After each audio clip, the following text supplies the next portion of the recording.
You said that you love winning. What drives you more, the love of winning or the hate of losing? Maybe equally, maybe both. I don't like losing, and I do like winning.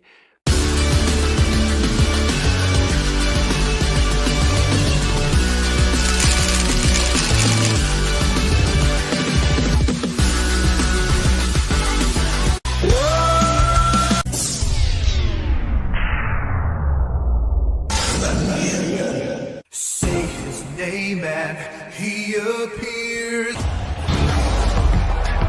This is a friendship that'll never ever end. Greetings and welcome to Winning 2024. How's everybody doing this evening? Hope you are all doing and living well. Looks like we're having a little trouble connecting to Rumble right now. Let me just check on that real quick. What is going on with you, man? Yeah. Oh no. Oh no. What's going on, Rumble? Do you see me? Nope. Edit. Stream details. Somebody could save. Try removing it and starting it again. Let's see. All right, save. Okay, it looks like we're connected now. Good. All right. How about that? Don't see that too often. How's everybody doing out there? Hope you guys are doing awesome today. Thank you to all of the YouTube members scrolling at the bottom of the screen. Your names, you are legends.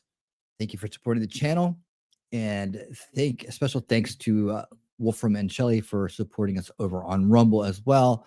Your monthly subscriptions do help a lot. I do appreciate it.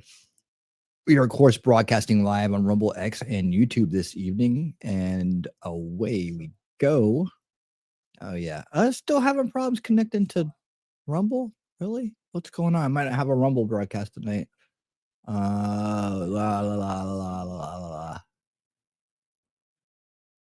I not set it up right? Guys, give me 1 second. Let me check. Settings 12. Yep, that's today. 8:15. Yeah, we're good. I don't know what's going on with you, Rumble. If we can't do it, we can't do it.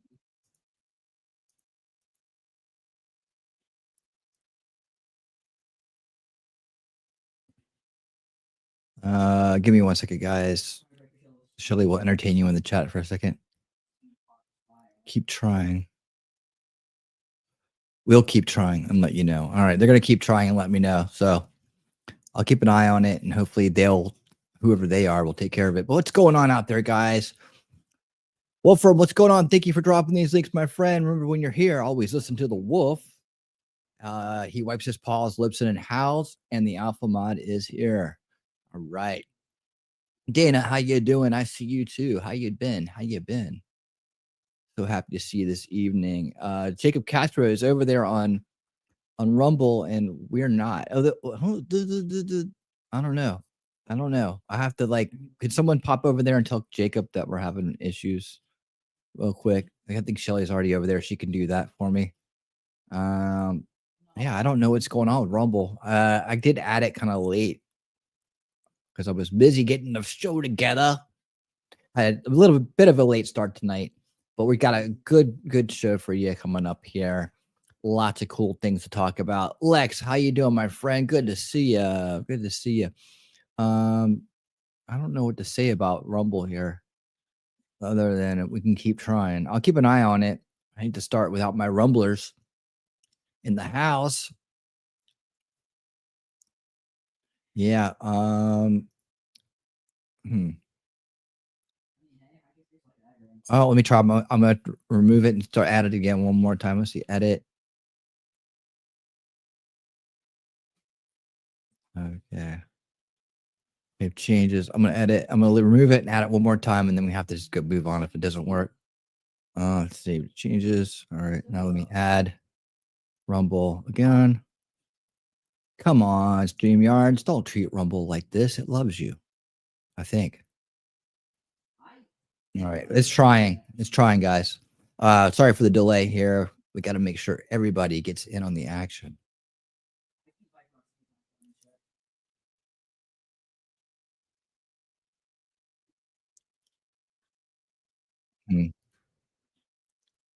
All right. Well, we'll let it try to connect and we'll move on. But anyways, yeah, lots of news tonight. Lots of news. Starting out this evening. Hey, Jacob, you made it over here. Good. Okay, I think it's working now. It's still green. Nope. It just crapped out again. So I don't know if we're gonna be able to be on Rumble tonight. I'm gonna leave it like it is, and if it connects at some point, good for Rumble. If not, then we have to just deal with it, huh? I don't know why it's doing it. I don't know. But you know, it is what it is. When I play some videos, I'll go mess with it and see if I can do anything. I don't know what I could possibly do, but you know. But anyways, yeah. So good news starting out tonight. It looks like, and I think we already knew this, but we're gonna recap it here. That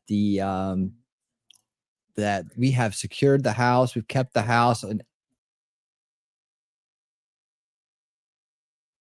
we kept the House. Rumble's having growing pains. Yeah.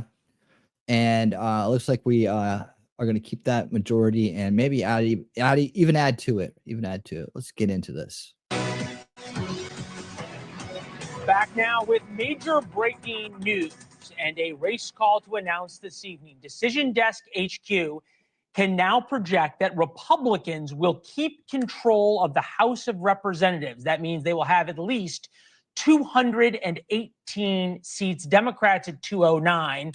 So Yes. still another 10 or 11 seats to call. This is enormous. That means Republicans will control the House, the Senate, and the White House. It will have a major impact on how Donald Trump will be able to govern, has a major pick in terms of who he is able to pick for his cabinet, from how the Senate will confirm those cabinet picks. Also a major influence on what kind of legislation he can get through, with Republicans now controlling the House of Representatives. That means a Republican majority leader in the Senate and now a Republican Speaker of the House when Donald Trump takes office on January 20th.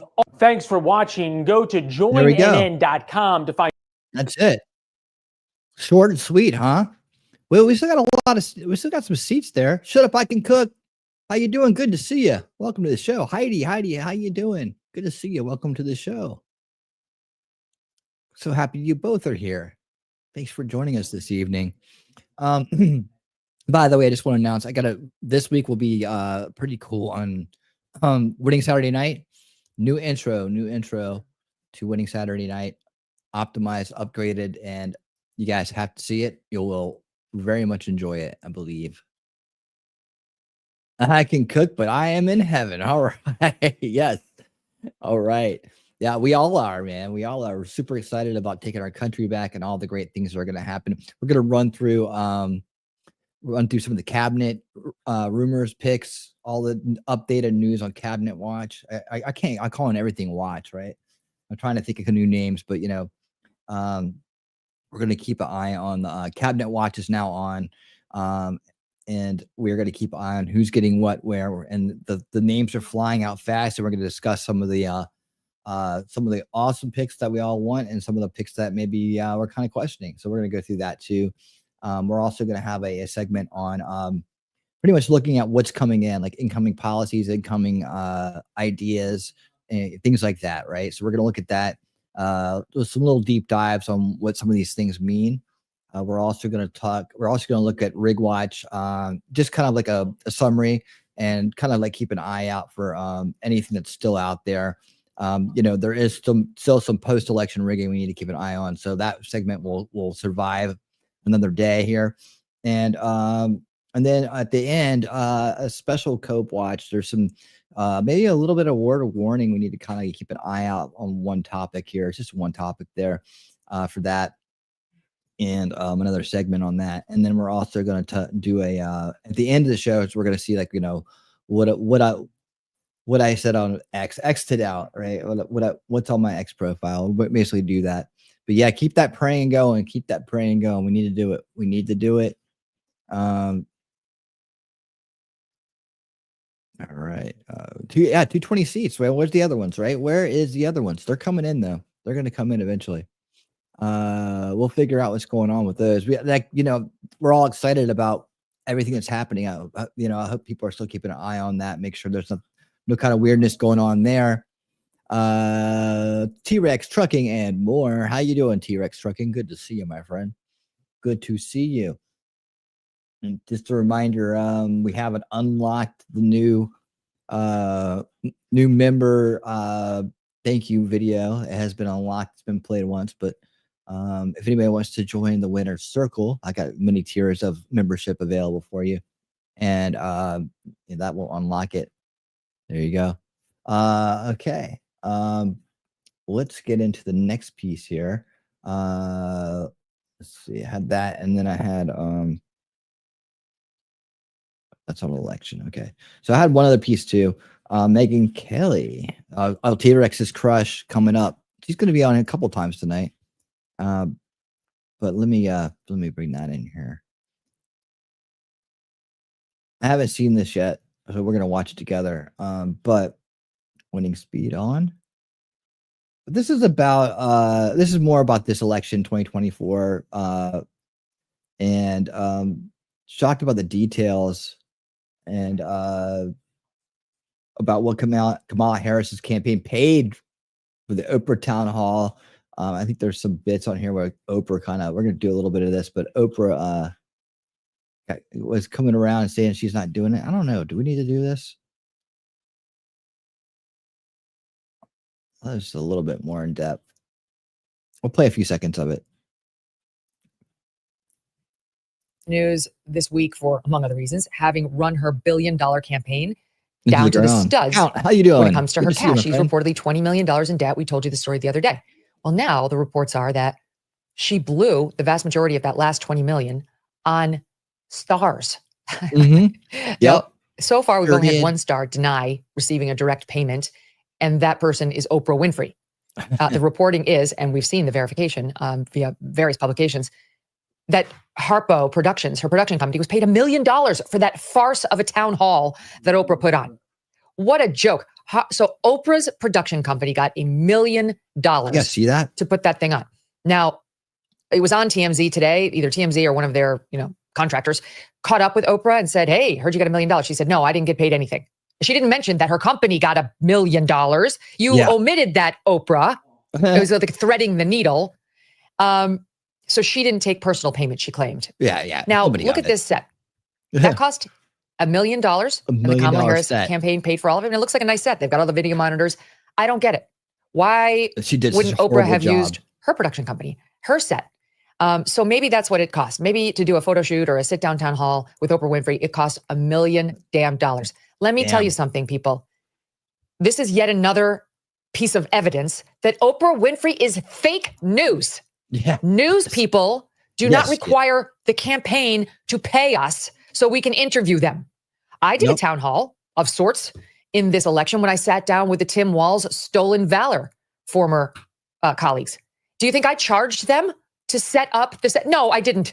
Megyn Kelly paid for it. The Megyn Kelly Show, along with SiriusXM. F these. What is happening here? It's just a way of lining your pocket. Like, wink, wink, Oprah, sure would be great if you would set up this town hall for us and we'll pay you $1 million for your beautiful set. Right? And then maybe does she need the money? You could endorse us. There is a report out now that, oh my God, who was it? Which performer got five? The thing about Oprah Winfrey is too that you get a car and you get a car and you get a car. What you got was a tax bill, right? So a lot of those people who got free cars and they said you get a car, they never ended up even getting a car, like because they got like, well, you got to pay the taxes on it. And they're like, I'm not paying taxes on that, like you can keep your damn car. I don't want it anyways. $5 million for the song and dance they did. Beyonce? No, I thought it was somebody else. Anyway, no, it wasn't Beyonce. It was one of these other performers. All of the who was the one early on in the blue suit? She got up there and did all of her dancing. It wasn't Cardi B. Yes, Megan Thee Stallion. Yeah, there's a report that she got $5 million for this. $5 million. Now let's find out whether she shake her butt, and that was a humiliation, and it was a insult at the same time. Denies it, Oprah style. Oh, it's $5 million for my outfit. Who else got paid by this campaign? And why won't Oprah just tell us the truth? Her production company got $1 million. Then there's a report that $100,000 of the money went to build the set for the sex podcast girl. That when Yep, Kamala it Harris went did. on with the sex podcaster, the Harris team paid $100,000 for this. Would you look? Yeah. If you are listening to the show on SiriusXM, please, Like, I beg of you, tell go me to this isn't YouTube later. money Go to laundering, 10 past the hour, right? and you tell me how this cost $100,000. Yeah, If I she give was you the darn king of $100,000 to redo your home, you could probably redo half of the rooms in it with lovely furnishings for that. Not, this is reportedly a hotel room. Can we show it again? One hotel room. This is what they did. They've got little letters that have the name of the podcast. They've got some lights and some cheesy books letters. and some plants. Bad. How did that Bad. cost $100,000? So this is either the case of absolute waste where nobody mined the shop, and Democrat donors, you might want to pay attention to that, or there's some sort of fraud going on here where the Harris campaign was paying people off. I don't know which it was, and we should find out the full accounting because the campaigns are not allowed to keep this secret from the rest of us. There's We're a lot supposed of to know. like stuff like that going on. Like if celebrities came out and did a political ad for her, even if it was kind of staged, like it was a spontaneous thing, they had to say they were doing a political ad if they got paid. So there might be some backlash on that as well. What they spend the donors' money on. So we will wait to hear how much it really costs to get Oprah to behave in the following way. Top 5. Oh, I love it. Everything came Thanks out. for joining us for this very special event. Unite for America! Didn't work. Where are you? Chris Rock is in the house. Oh, you just blew it, Chris. You blew it. You blew it. Jennifer Lopez! Oh, yeah. We all know you were selling out. Where are you, Jennifer? There you are, selling out. Yes, there you are. You Julia sell out. Roberts, where are you? Song Whisperer. And How Miss you Meryl doing? Streep is in the house. Please welcome. Yeah, I bet she Kamala did, man. I bet she did.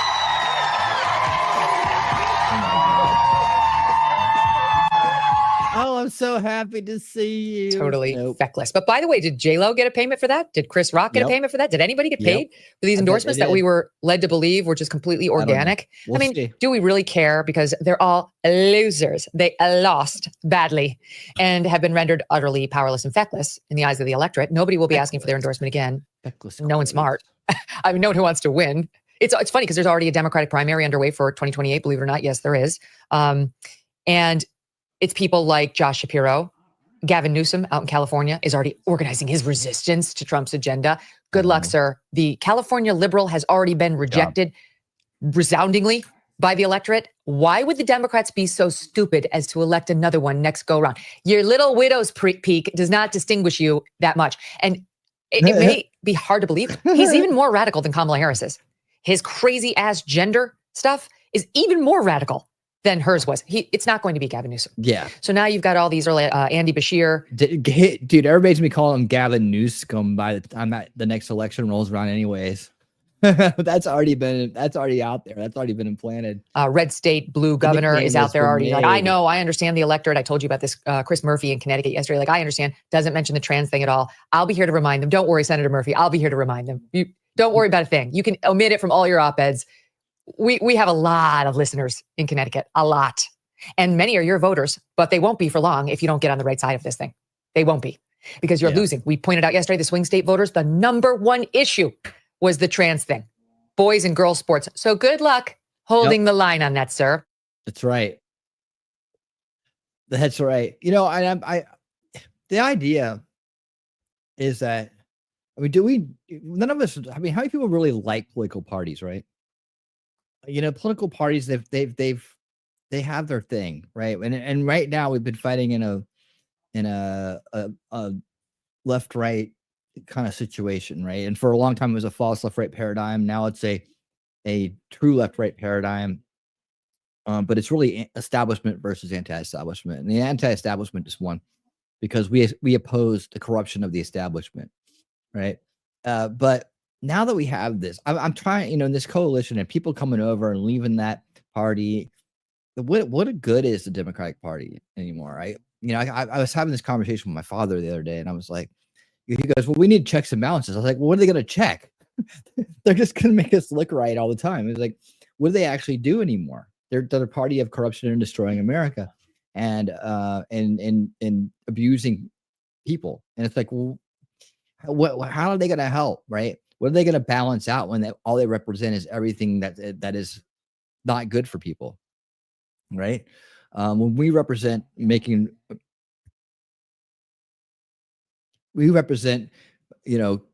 America healthy again, making America safe again, making America wealthy again, making America, great again. We represent America, and what do they represent? Like, who are they? I don't understand it. Maybe what we're seeing is the beginning of no parties. Like, yes, there's the Republican Party, but when you have something that's so far from what people remember, I guess in our generations, remember the Republican Party as, even though it's closer to what it's supposed to be than ever. What other party? What's the opposing viewpoint, right? And when you have a party in charge, for a long time, it's easy for people to point to it and say, well, that's a dictatorship, or that's some kind of stranglehold on the government, or it's just a mandate for those policies. And suddenly you're just really running primaries in that party for whose leadership positions, right? What if we just didn't have a party? I mean, but would that be troublesome? Or I don't even know how it works anymore. Maybe we do need the Democratic Party there just to remind us of what we don't want. I don't know. I'm still trying to figure this out myself. I just thought I'd throw that question out to you guys, see what you thought. Yeah, well, the Libertarian Party is been running to the ground. It was co-opted a long time ago. Gary Johnson showed his true colors in 2016, and there you have it.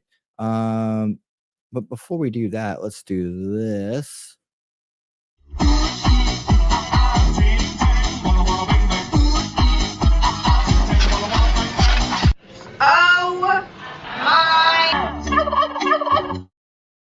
T-Rex Trucking and More.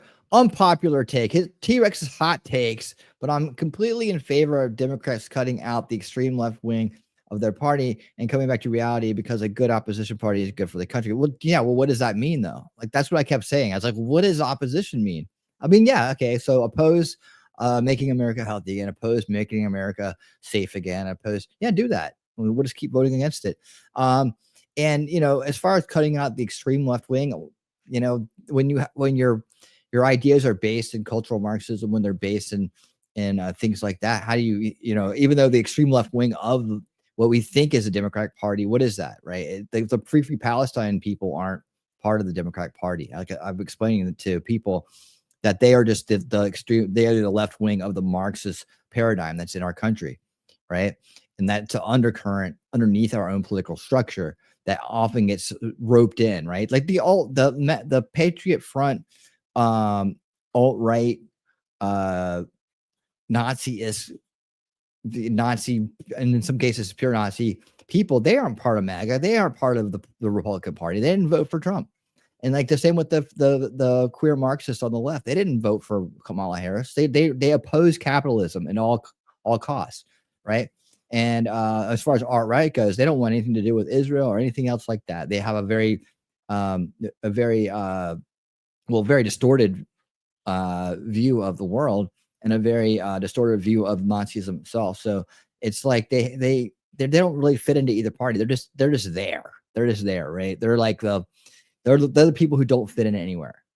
So I don't know, but I mean, I'm okay with them, I guess, being there just to show us what we don't want, right?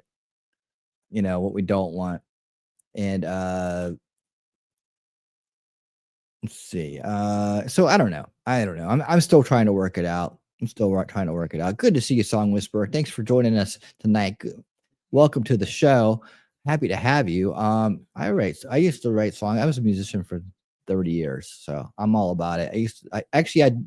I've been redoing all my old songs that I had on that I've written over the years with my new band, Wensu, and I debut those songs on Saturday night, Winning Saturday Night. It's part of the show, so I've been doing that. So yeah, welcome another musician. I know if J-Man's out there, he's a drummer. I found that out about J-Man. He's watching tonight. Let's see. All right. So, oh yeah. One more for Shelly. Here's Shelly's special super chat just for her.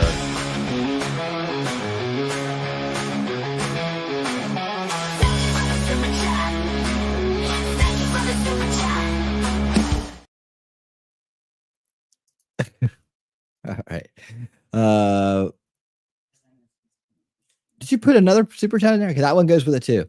The Democrats of the 90s higher taxes on the top earners, safe, legal, rare abortions, more funding, and disenfranchised schools, etc. Things I disagree with, but aren't crazy out there. You know, I guess so. But what are they going to use the higher taxes for, right? More spending, which is what we disagree with. So, I mean, like I said, maybe they're just there to remind us of what we don't want. You know, I think maybe that's what they're going to serve our purpose for. But I mean, I always dreamed of and you know, that of a world where we didn't have political parties. But then I would try to think of a way that we could make it work without political parties, right? Where we're all about Americanism. And then you're just basically running for who's the most qualified to do the job to make sure that we stay on that track. I don't know if that's perilous or what. I don't know. I don't know. We'll see. Right now, this is the way it is. And believe me, the establishment's going to try to come back in 4 years and pull some BS, and we have to be ready for that. So hopefully things are going so great by then, and we got so much worked out that it'll just be a landslide laugh fest for us with more cringe and more of the.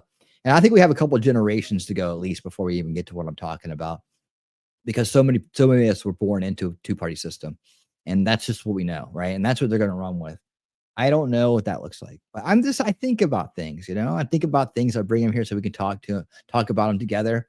The left wing is gangrenous and is just poison to the body. It's just poisoning the body. Yes, it is. It is. I agree. Thank you, Song Whisperer, man. Great to have you here. Great to have you here. Everybody say hello to Song Whisperer if you haven't already. All right. Thanks for the super chats there, T-Rex. Look at you sponsoring the stream tonight. I love you. Thanks, buddy. I appreciate it. Rumble, I'm sorry, man. It's just not working out for you tonight. I'm gonna have to take that stream down, but I will. I don't know what's going on with Rumble or why it's not working. Is anybody else? I wonder if anybody else is having problems over there. If it's just me, I see other people going live over there. What the heck? What the heck? What the heck? Why can't I get my stream going? I must have done something wrong. Maybe it's StreamYard itself that's having the problem, not Rumble. That might be the case. I have no idea. I could try one more time. I am like that, you know. I will keep trying and get to make it work. I am like that. Never give up, never surrender. All right, one more time, Rumble. Hate to have you miss out on all the fun. But yeah, that's some election 2024 updates right there. And what I want to do now is I want to jump over to Cabinet Watch, and I want to go through today's news on the cabinets. And what we're going to do for that is just that. I think last time this didn't work, but we'll see. All right. All right. So what I'm doing here is I'm just going to use grounded news on my tabs that are open.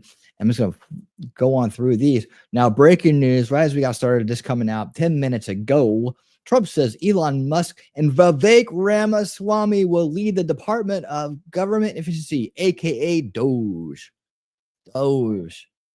Yes, indeed. And in this statement right here, which I can't make any larger, but I can always do this.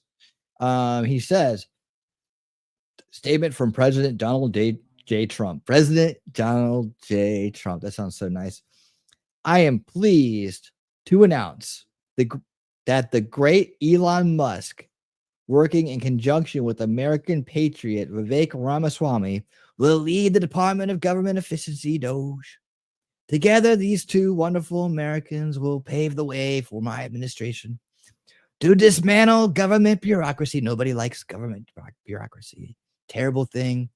Slash excessive regulations, cut wasteful expenditures, and restructure federal agencies essential to save America, to the Save America movement. Again, we must save America. This will send shockwaves through the system and anyone involved in government waste, which is a lot of people, believe me, like we've never seen before. Slated Mr. Musk. Stated Mr. Musk. Okay. It will become potentially the Manhattan Project of our times. Republican politicians have dreamed about the objectives of DOGE for a very long time. To drive this kind of drastic change, the Department of Government Efficiency will provide advice and guidance from outside of government and will partner with the White House and Office of Management and Budget to drive large-scale structural reform and create an entrepreneurial approach to government never seen before, like you've never seen before. 10-6, what's up? Dogecoin was president. First president. Hey, what's up? Over on X. I love it. I love seeing X chats. They always get priority. Herman, how you doing? Welcome to the show. I know that's a terrible Trump impersonation. I'll say it first. All right. I'll read the rest of my invoice. I look forward to Elon and Vivek making changes to the federal bureaucracy with an eye on efficiency and at the same time making life better for all Americans. Importantly, we will drive our massive waste and fraud, which exists throughout our annual $6.5 trillion government spending. They will work together to liberate our economy and make the U.S. government accountable to we, the people. Their work will conclude no later than July 4th, 2026. A smaller government with more efficiency and less bureaucracy will be the perfect gift to the Americans on the 250th anniversary of the Declaration of Independence. And I guess I can't read any more of that because let's scroll down, man. Scroll down, man. All right. Well, that's it. That's good enough, right? Oh man. Let's see. Yep, that's pretty much it. It cuts off at I am. There we go. I love it. All right. Well, there you have it. Look at all the cool stuff going on tonight in the chat. So glad all y'all are here. All right. So what's next? Trump picks John Ratcliffe to be CIA director. I wonder what J. Michael Waller might think of that. I have to check in on his page. He has like a Substack. Hello, Suzanne. How you doing? He has a Substack. Suzanne, we're sending a bunch of liberal people your way. They're all leaving the country and heading to Canada. So make sure you stand guard at the border and don't let them in. Don't let them in. Well, actually take them all in. We don't want them. But they're heading your way. So sorry about that. I'll just apologize for all of us on that one. John Ratcliffe to be CIA director.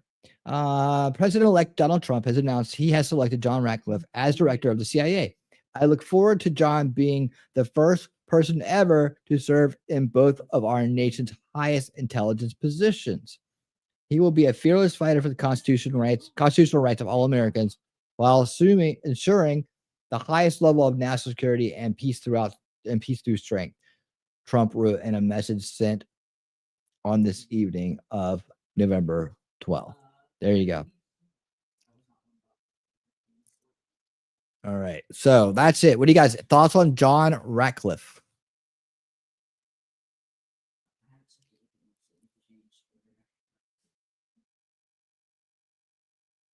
$5 super chat from T-Rex Trucking and More. My wish. You know what? Here you go. Since he's got 3, he's sponsoring the stream tonight. I got to do him right. Where is it? Affliction and hardship awaits those who resist.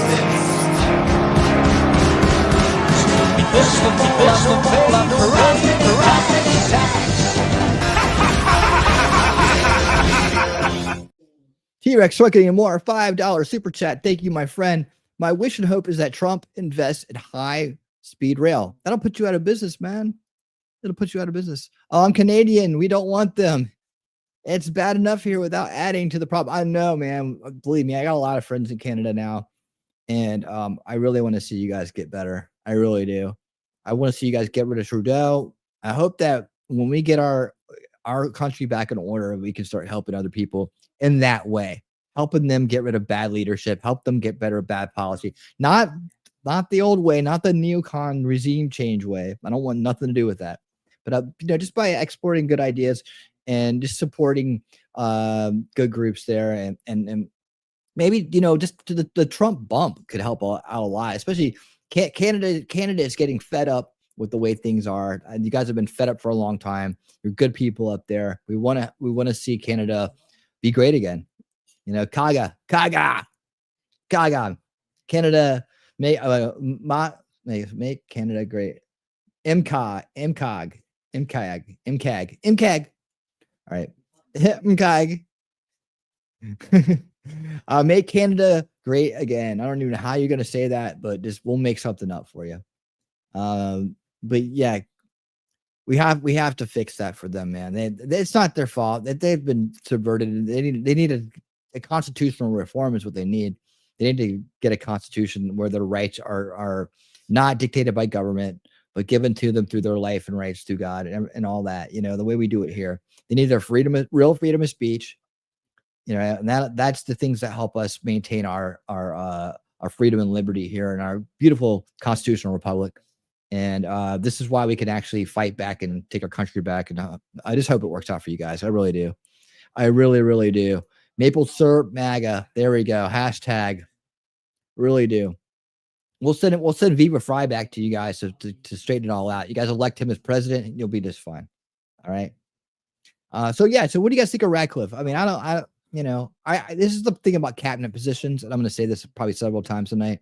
But I have to. We just elected. We just consented to Trump being our leader. We got to trust him on his picks. And if they don't work out, you know what he's going to say. You're fired, right?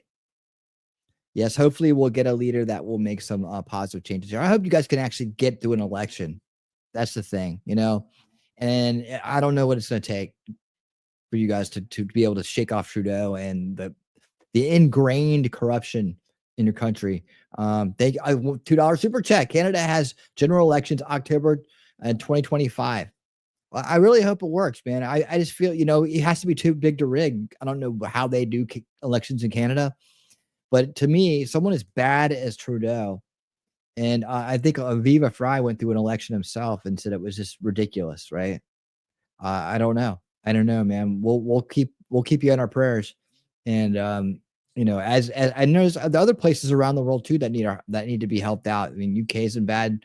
I mean, all the Western society, UK, Europe, they're all in bad shape, man. They're all in really bad shape. They all need reformations. But they need to learn how to put Canada first, how to put United Kingdom first, how to put France first, how to put Germany first, in positive ways. And hopefully we can just serve it as an example. Again, I denounce neoconservatism and policy and any kind of strong arming of other countries.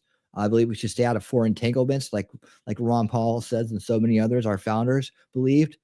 But I also want to be able to inspire people around the world through our success to take their countries back, to let their whatever it takes. And if that means a little bit of like moral support here and whatever that means, I don't know. We'll figure it out. But I do wish for the best for everybody. And I hate to see people live in under tyranny, even soft tyranny like Canada. I hate to see it. All right. So next pick. Trump picks former Arkansas Governor Mike Huckabee to be an ambassador to Israel. How about that? Mike Huckabee has been nominated by President Trump to be the U.S. ambassador to Israel. Huckabee is also an evangelical pastor and the first non-Jew to hold the position in 15 years. It would be, I guess. He has been a starlet supporter of Israel's right to defend itself and of its settlements in the Western Bank throughout his career. The announcement comes a month after the U.S. gave Israel a 30-day ultimatum to boost humanitarian efforts. And so I'm not going to read the rest of it. I'm just doing the headlines. But these are things you can look up if you want to. The Republican Jewish coalition praised Huckabee's long-term friendship with them and supports strengthening U.S.-Israel relations. So there you go. Huckabee back in the picture. I bet his daughter's governor now. That she's doing a great job. Trump's cabinet picks could be complicated by GOP math in the House.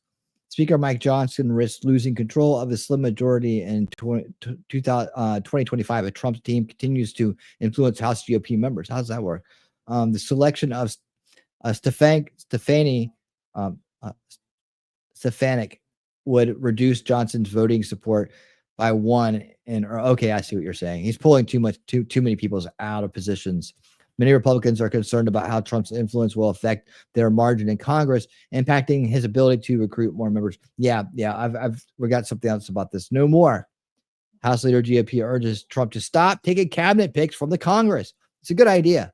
I mean, it really is a good idea. And I think right here. Wait, right there. Yeah, there it is. More on this. Yeah, so what's happening basically is that, by pulling people out, he's opening seats up. And we don't want to lose our majority. I think it's a good idea. Just really cherry pick those. I mean, just get a couple and then say, okay, I got to go with something else here. But, your support in the House is what we need right now. And it's true. NBC News reports the president-elect has announced several House Republicans will be joining his cabinet.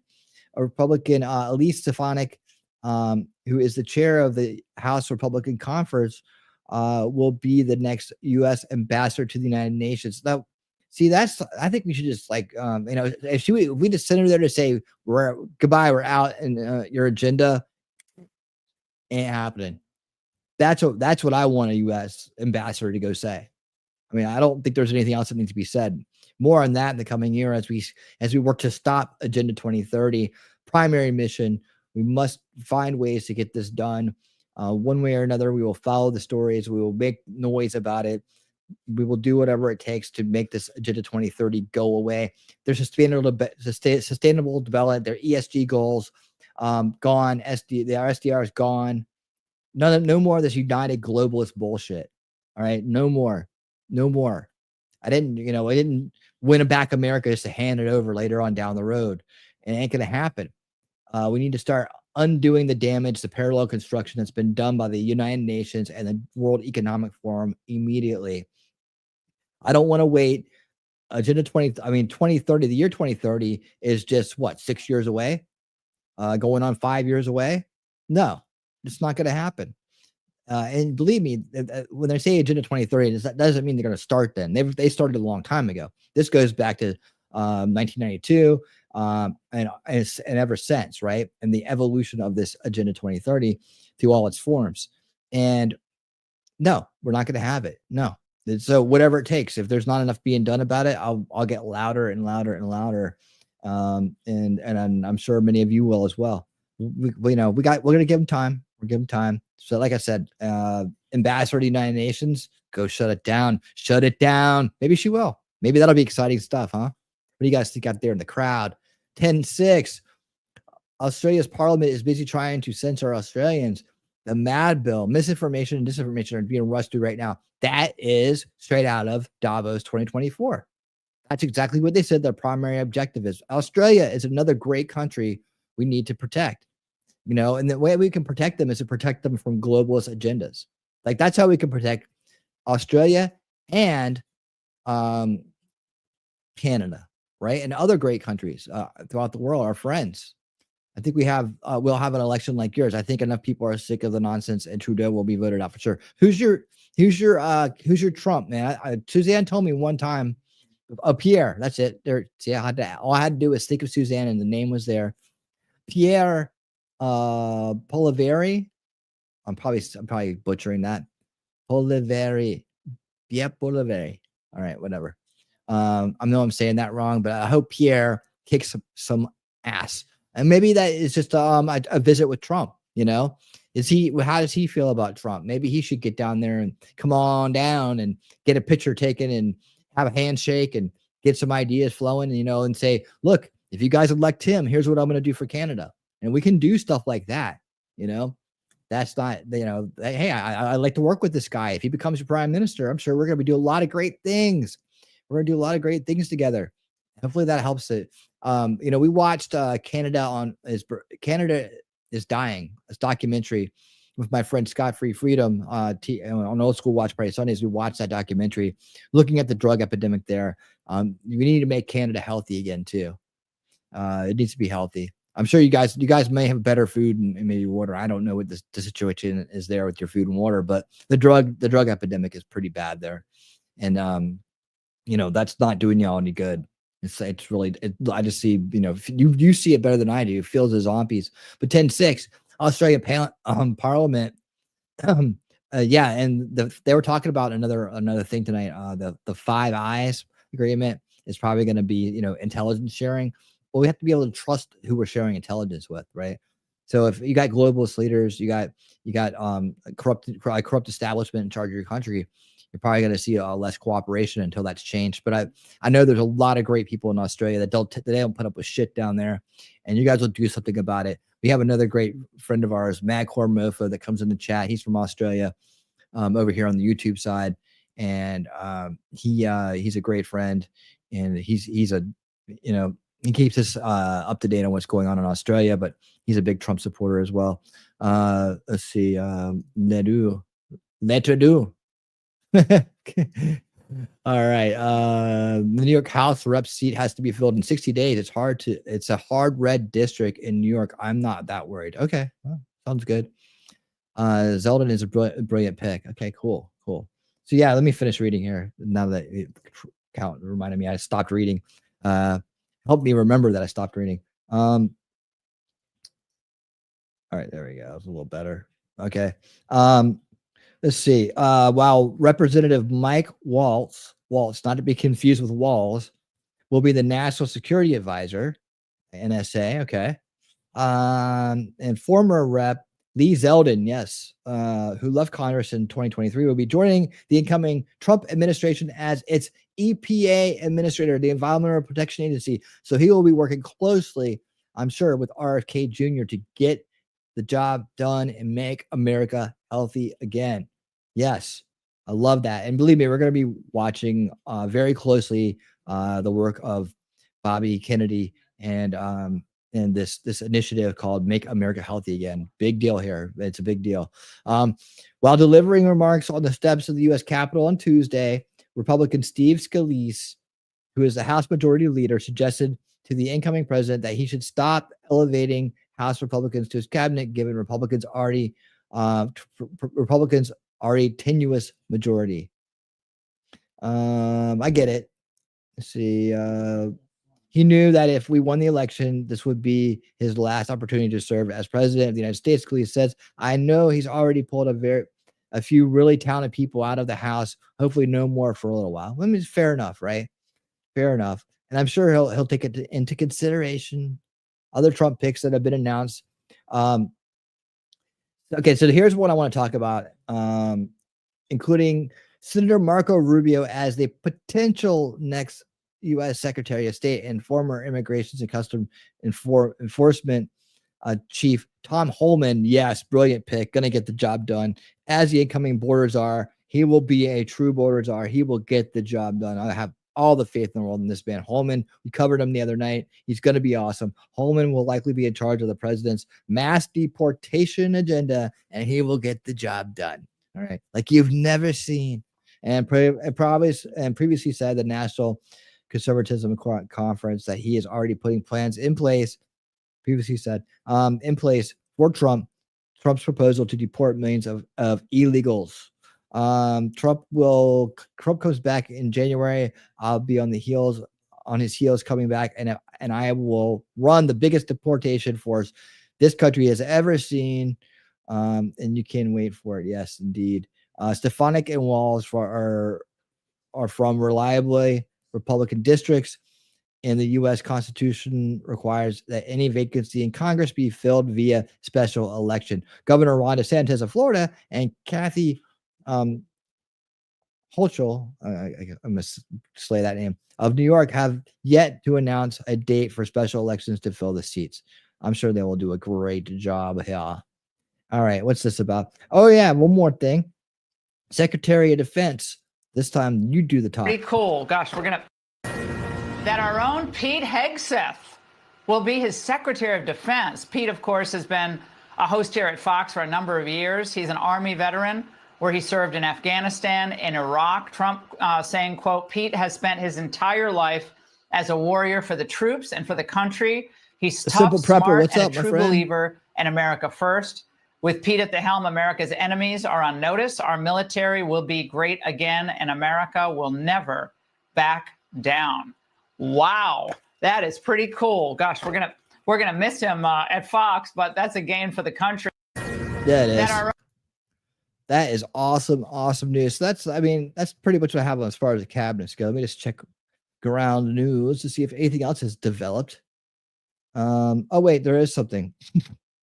I tell you, the news is coming hard and fast. It's coming hard and fast.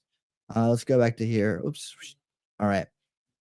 Trump picks Kristi Noem to serve as his Homeland Security Secretary. CNN reports. Let's see. You may remember as the politician who wrote about killing her dog and then doubled down after facing criticism. Is Trump's pick to lead Department of Homeland Security. Oh yeah, I remember that. Wow, that's interesting. Probably not my favorite pick. Noem previously had been on Trump's shortlist for vice president, but ultimately was beaten out by JD Vance. Okay, so I don't know. We'll see. That was CNN's take. I get all the takes here. So let me see if that's all. Let's see how the right takes are saying. Cowboy State Daily. Trump picks South Dakota Governor Kristi Noem to head Homeland Security. They're not mentioning anything about the dogs there. Let's see. Yeah, that's what's great about ground news. You can go and see like what the headline difference is. If you go to the left, they're going to talk all about killing her dog. Yeah. Whoop. Get out of that real quick before something crazy happens. All right. So, anyways, yeah. So you can see. Let's see what center says. What's the center, quote unquote? Yeah, they're keeping it pretty center. No one's mentioned the dogs here. There you go. That's what's great about ground news is you can always, and I should get a sponsorship for them, but I don't know how you do that. But you can always take a look at that. So Kristi Noem, infamous Kristi, is now going to be working as in Homeland Security Secretary as our new Homeland possibly. I guess these people have to get approved too, right? Trump picks McKinley to serve as White House counsel. White House counsel.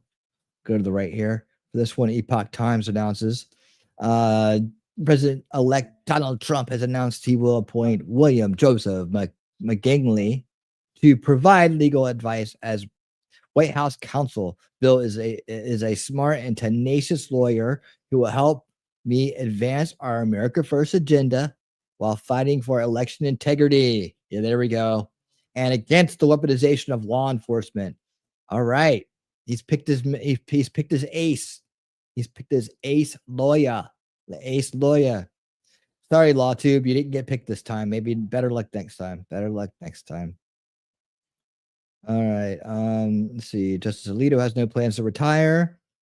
Musk says PAC will keep grinding through midterms. Good. Dude, Elon's motivated. He's excited. Looks like the U.S.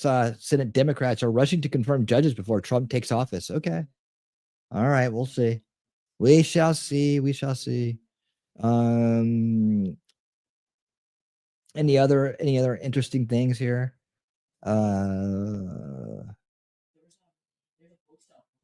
Trump picks real estate. Let's see what this for. Trump picks real estate tycoon Steve Wyckoff for Middle East envoy. Oh, that's good. What's he do? Let's go to New York Post. Let's see. Longtime friend and fellow real estate developer. What's the special envoy to the Middle East? Okay, Middle East envoy. Well, giving him a mandate to restore peace in the region. Okay, I guess he's good at that. See what I'm saying? Like a lot of this is trust, right? A lot of this is like we're just gonna have to trust. We're gonna have to trust him. Yeah, and no, I know one thing about Trump. He's not scared to say you're fired. If they screw up, they're really going to be raked over the coals. I mean, 2016 is a way different story than 2024. It's a way different world right now.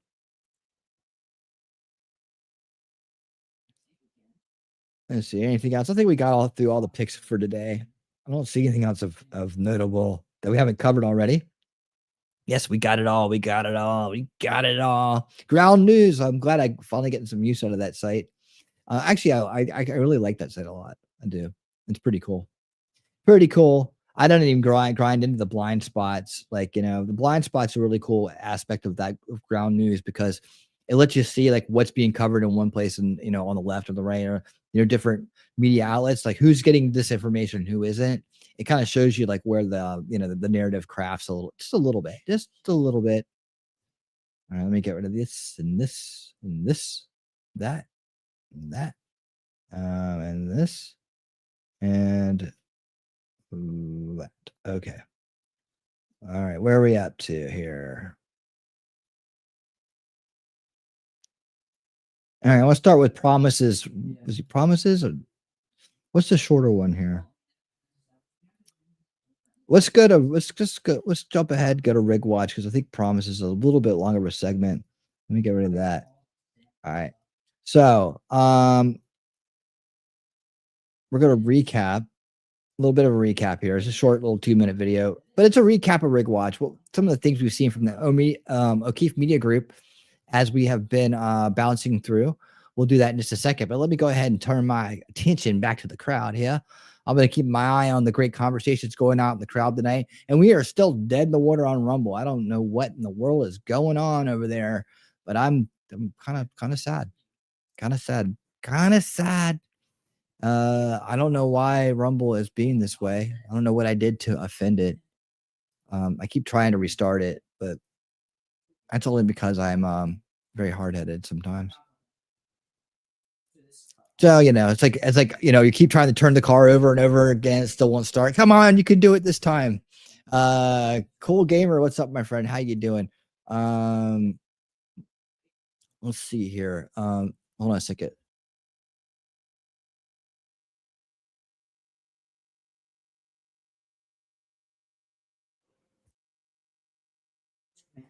All right. Okay, cool. Let me see where we're at here in the chat. I see something about hot dogs. All right, cool. Still better than Kristi than Kristi. Still a better Kristi than Kristi. Yeah, I mean, nice to get rid of. Man, McConnell will get rid of him. Mitt Romney's gone. He didn't seek another term. I mean, we're getting rid of these neocons. We just keep shoveling them out the door. Keep shoveling them out the door. I think by 2026, man, we're finally going to see one of the most neocon-free administrations ever. And there's people that stick around. They're like roaches. They're they're hiding in the corner. They're only come out when the lights are off. They come out there to do some. They're horrible, man. They're like termites. But let's see. Steve Ram reported about the AT&T Verizon outages earlier today. Huh. I don't know if I noticed that or not. Cool Gamer, did I say hi to you? What's up, Cool Gamer? How you doing? Thank you for supporting the channel, my friend. Good to see you. Coming up just a second here, Rig Watch recap. We're going to look at a couple of the issues that may pop up, including Kamala Harris trying to fundraise for a recount. Are you kidding me? I mean, aren't you in enough debt? I think she's just trying to get money together to pay her debt off, and she's abusing her base as usual, as per the inherent abuse in the system of that group, that a corrupt establishment they are. All right, looks like we're pretty much up on it. Great conversations going on in the chat. I'll let you guys have at it while I get to our next Rumble. Was definitely wonky. I got 3 times my normal views. That wasn't the norm for me. Well, I can't even get my first stream to start. All right. Well, we'll keep trying, I guess. I don't know. Rumble, please help me. My people need to see this video, and you won't let them see it. They're watching a poor outpost nerds over there. He doesn't know what's going on. I don't know. I think I might just end that stream because I feel like I'm misleading people now. So let me just go ahead and end it.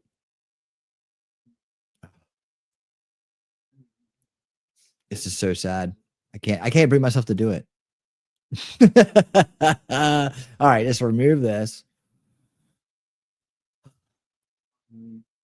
Save the changes. Well, I'll upload this later. Maybe some people will watch it. I don't know.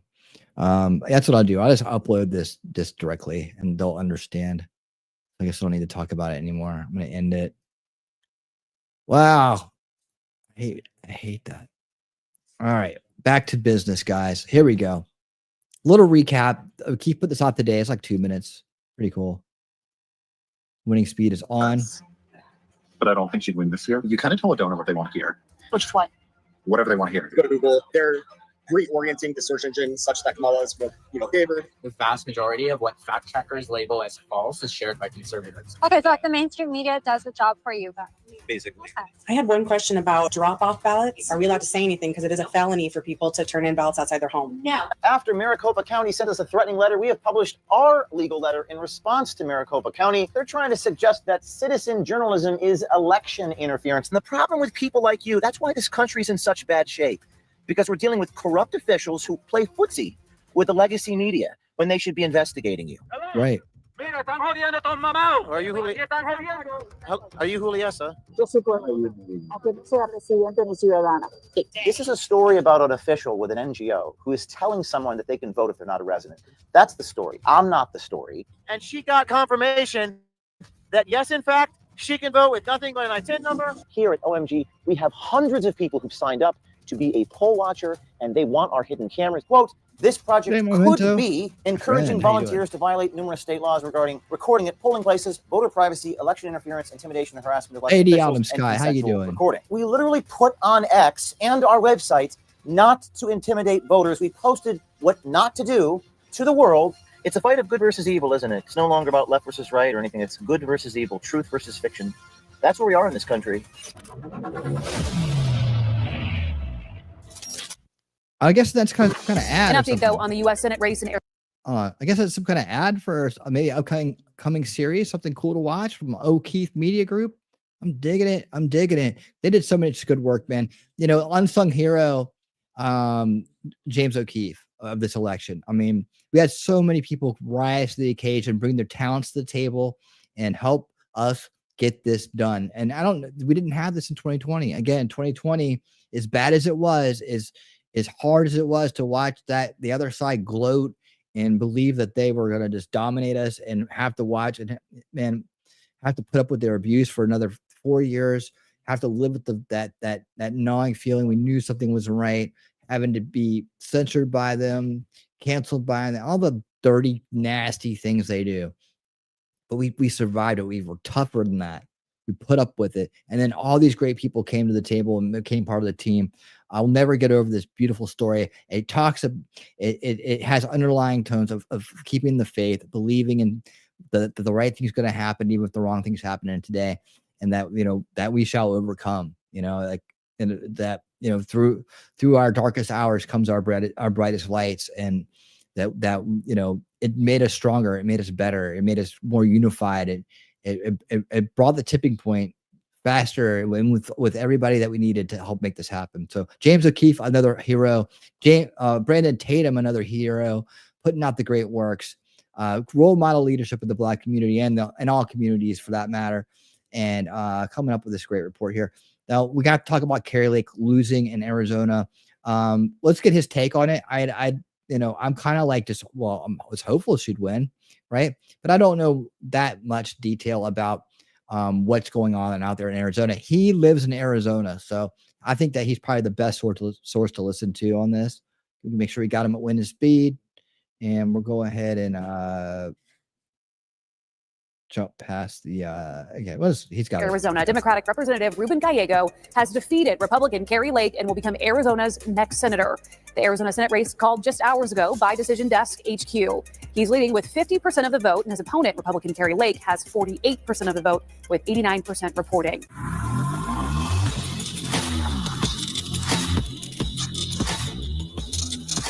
I want to give a couple updates on the election because we obviously know that Donald Trump won every swing state and he dominated, which you can see here. He got 312. 312 delegates. But then you go down here and you look at the Senate. Now, I heard earlier that they've called Arizona for Ruben Gallego. This is what I've heard. Now, Republicans have already swept. We now control the Senate. But this is an interesting thing here in Arizona with Ruben Gallego. It is a week after the election dang near, and we still haven't counted the doggone votes yet. Right. At this point, we're 92%.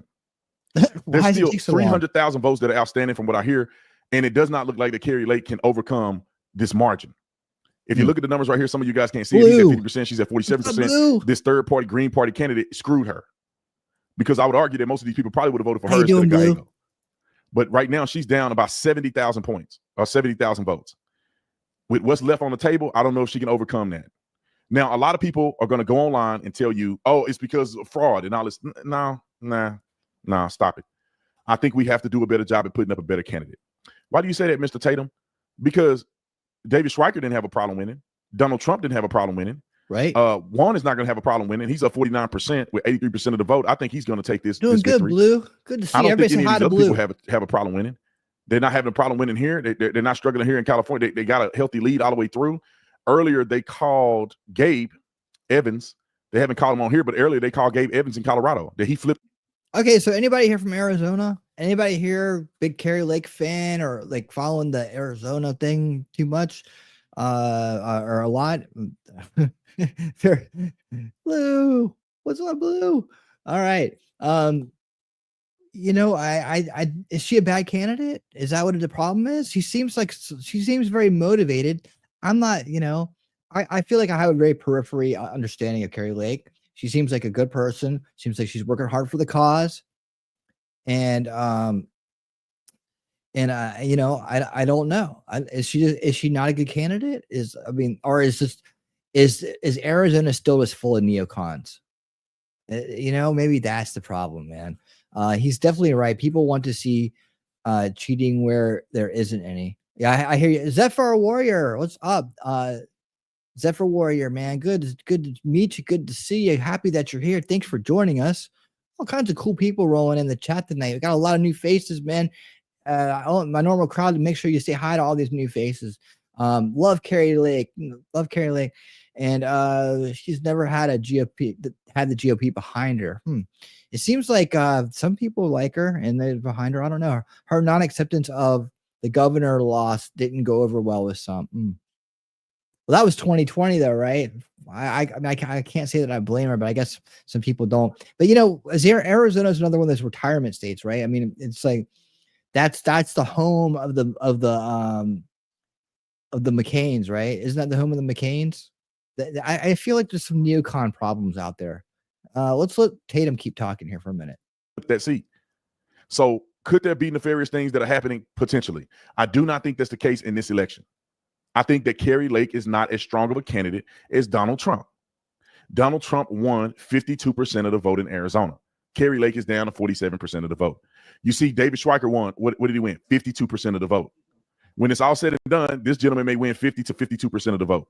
When you start to look at it, you say the voting is consistent. The Republicans that they like in the state of Arizona are consistently winning. And Kari Lake just so happened to be struggling. And you cannot say that, oh, it's because of nefarious things only when it applies to her. Martha McSally lost to both Senate seats. She was appointed after McCain passed. Then she lost the seat. Then she ran against what's his name? Mark Kelly, lost the seat. Kari Lake ran for governor, did not win. And now she's running for a Senate seat, and it doesn't look like she's going to win. So at the end of the day, you have to, and I hope that she wins. I hope she pull it out. Some people haven't called it yet. But at the end of the day, you got to look at the candidate and say, are we putting out the best candidate? Because we put up Donald Trump and he won. We put up David Schweiker, he won for the 7th time. You put up other people that have won in the House legislature. They've won. We have to consider the candidate and say, is this the best candidate? And do Arizonans want this candidate to be their candidate? Somebody asked a question in the comment section. Let me go back. Put me on full screen. Hold on. It could be. You know, and the thing about it is just because Kari Lake isn't making it in leadership doesn't mean that she can't do something great for America. Doesn't mean she still doesn't have a place to make America great and to help our country. You know, sometimes people just aren't. That's not the leader they want. You know, and that's what it is. Again, she always seemed good, fine to me, but I don't live in Arizona, so I don't know. I don't really put on. You know, I don't really. There's so much rigging. We saw what went on in 2020. You know, especially with Arizona. I don't blame her for being in front of the fight. I mean, and other people were in front of the fight in other places, and they didn't get hammered like this. I wonder if it's a personality thing. Does she rub people the wrong way sometimes? Maybe is it because she was a newscaster at one point? I don't know either. I'm sorry I didn't hear that. Simple Prepper. It's weird. YouTube's weird sometimes. I couldn't even get my Rumble to work tonight. Jacob Peets, my friend, how you doing? There you are. Good to see you. When 3 elections go against you, I think it's time to throw in the towel. Maybe your state doesn't want you. Sorry to be blunt, but I was quite disappointed to see her run this time around as well. Yeah, you know what? I think you're right. I agree with you.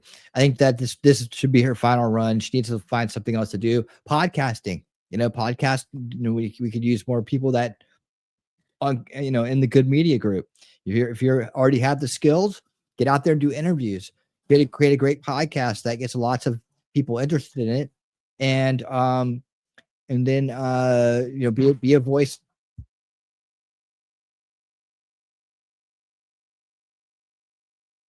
Sorry, I got some background noise there. And then do something like that. Do something. Go where you can help. Go do what you can do to help.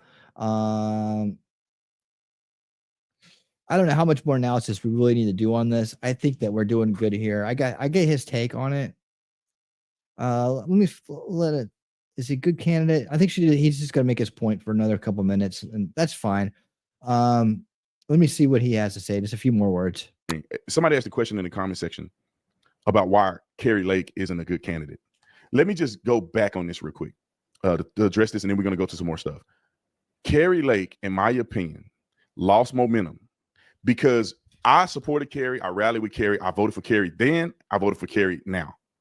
But I'm a realist because we have to be realistic about the perspective of what we're looking at so we don't continue to make mistakes and end up getting our heads whooped every single election. Kari Lake started out hot, but she began to offend McCain Republicans in Arizona.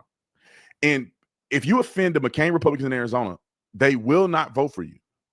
And there we go. I mean, I think we're all hitting the nail on the head here, right along with Tatum.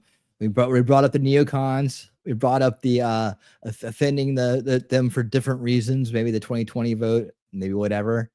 She probably has gone very hard against them out there.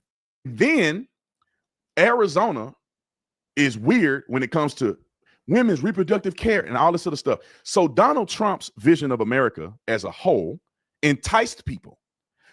Kari Lake's vision of America turned off some people in Arizona because they wanted Prop 139 to pass. Kari Lake came out with her haphazard response to the life of the unborn because she was trying to be something she's not. That's the thing. I think that's what her Kari. People like Kari Lake because when she first came out, she was bold, she was courageous, and then it started leaning more towards she's trying to be like Donald Trump. We don't have any McCain Republicans in here, do we? All right, get the hell out. Oh, that's not. Look, McCain Republicans, and it doesn't mean that they're like sold into it. It just means that they've been conditioned to believe that's what a Republican is. Like the McCains themselves, yeah, but you're kicking out, neocon, subverted, or programmed, or conditioned Republicans. We need to actually help them get away from the false left-right paradigm. Help them realize the McCains, look where they are now. They're supporting Kamala Harris. You see, they were never really Republicans in the first place. They were lying to you the whole time. That's abuse. You need to come over here with us where you won't be abused. That's how you win over a neocon supporter, right? You have to help them realize that those same warmongers that they've been programming you to believe they're Republicans when they're not. It's a false left-right paradigm. We're all born into it. Nobody's fault here, right? But you know what? Now there's a clear difference, and that, believe me, I've got a lot of practice at this because I'm a Ron Paul guy, right? And so Ron Paul was the one that came out calling out the false left-right paradigm and how the neocons and the neocon rhinos were just playing the heels over in the GOP, and they weren't really true Republicans or true conservatives, right? So that's how you do it. So I could see just from this clip right here, if that was the way her attitude was about it, that wasn't the way to do it. Because you saw how well that did with Kamala too, when she said, "Oh, you're Christians here? Get out, Christians! Go down the street to the small rally." Right? That doesn't work when you do like that. You got to realize there's a difference between the supporters and the politicians. Like there's a difference between the parties and the base. That's why we see all the freakouts on the left and the Democrats, and these people I'm laughing with everybody at the meltdowns. I'm having fun with it because these people are dangerous. They're plugged into the matrix, right? But at the same time, I still see my eyes see mind control victims. My mind see good people struggling with bad ideas. So I still see that, and I see that with neocon supporters as well. They may be plugged into the matrix. They may be our opposition, and they may be our, and sometimes a danger to us, right? But they're still just victims at the end of the day. So that's how I see it. And I think if she didn't know and understand how to relate to that, that's probably what happened there. So let's go ahead and move on. Thank you so much, Brandon Tatum, for that. And let me see what I got coming up next day for us. Oh yeah. I know what's next. I know what's next. What in the world? Oh. All right, let me just slow this down there. I know what's coming up next. It's time for the big old this is in our rig watch category. And of course, this is more like scam watch, right? Coming up. It's more like scam watch.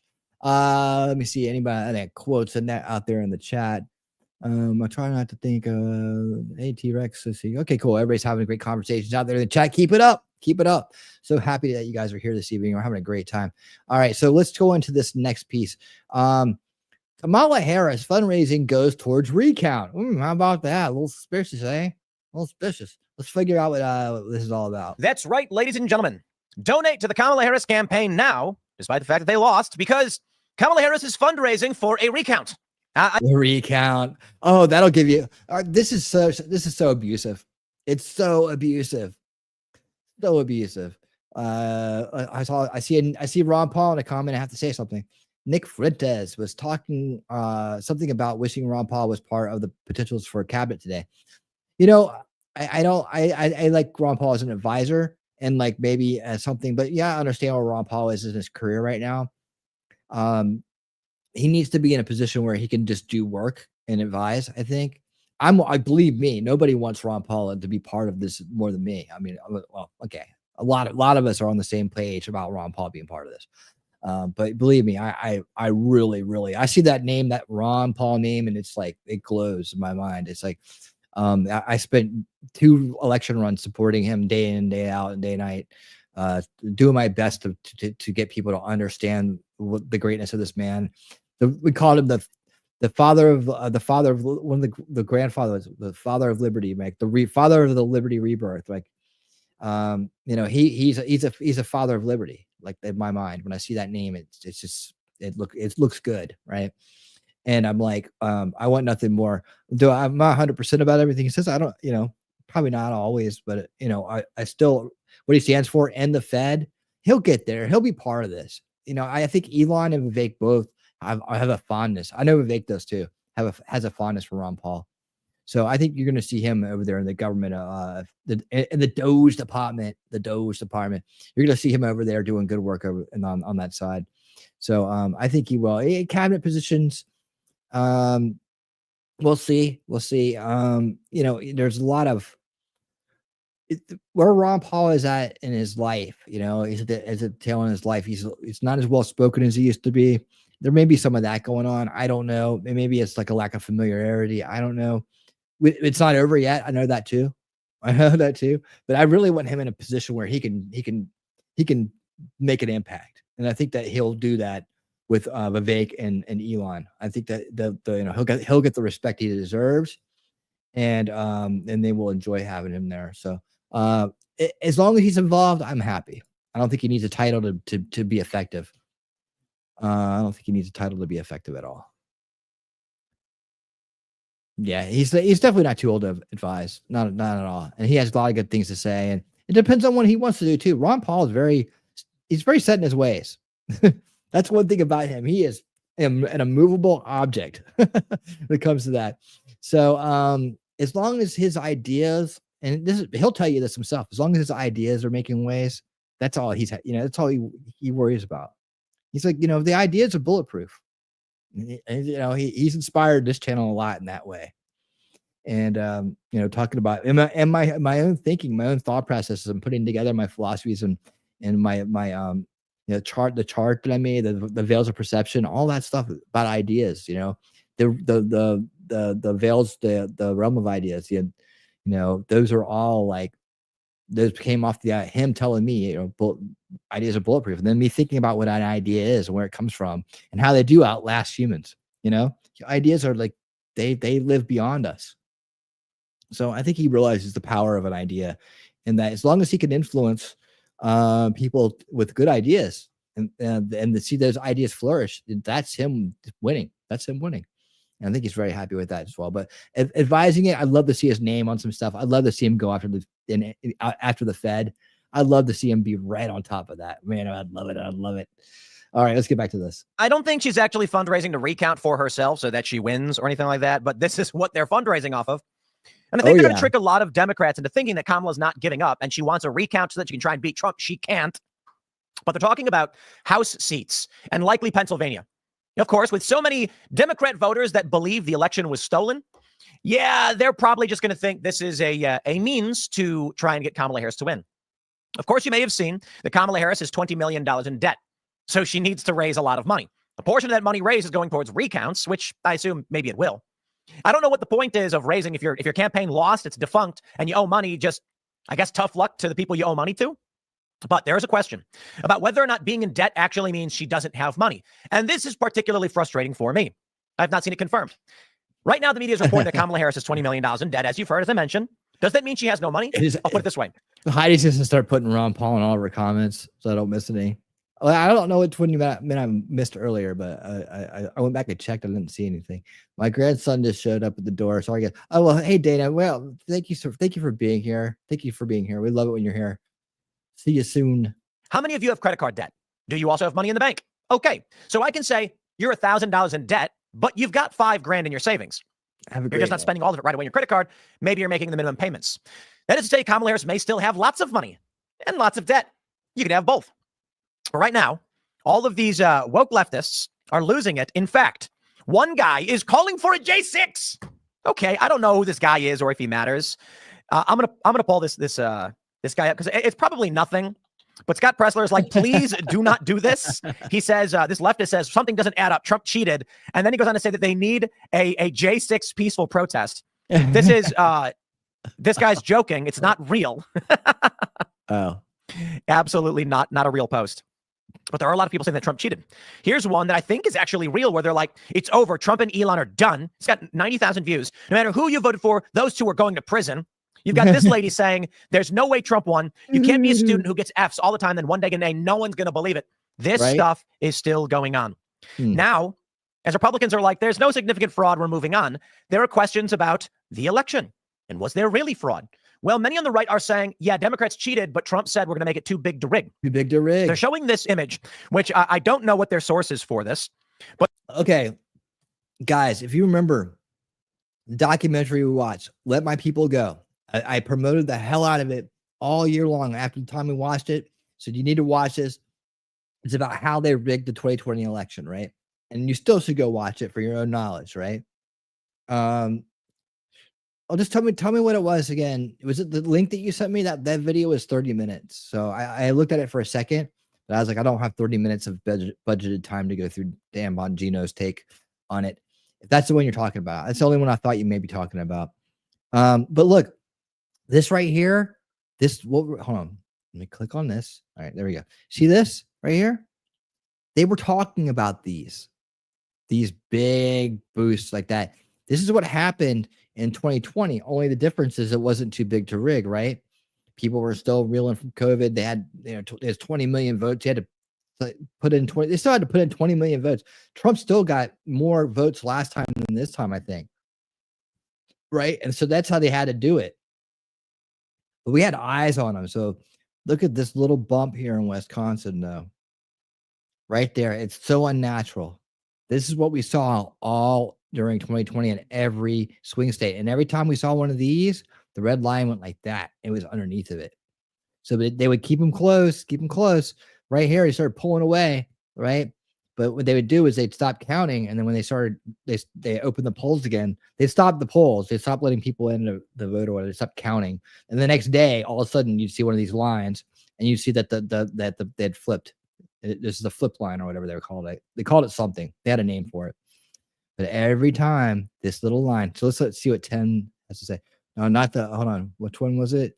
Winning. Just scroll up. They're still there. Okay, not the Bongino. Okay. I'll go look here in a minute. But you can see that a massive spike only for Democrats. It doesn't match any of the other counts in other jurisdictions. Sure, there's like a little bump here, and Republicans get a smaller bump because in urban areas it could be 70-30. But this is like 90-10. Hey, Murph, what's up? And many people pointed this out in the 2020 election. The only thing is this time with their weird 3 a.m. spike, Republicans still won it. So the theory from a lot of people on the right is that they did try to cheat, and they just didn't cheat enough. It was too big to rig. They could not manufacture enough votes. Well, there's questions about what they're doing and how they're doing. And I do think it's fair to say that Democrats are engaged in massive ballot harvesting. They didn't stop.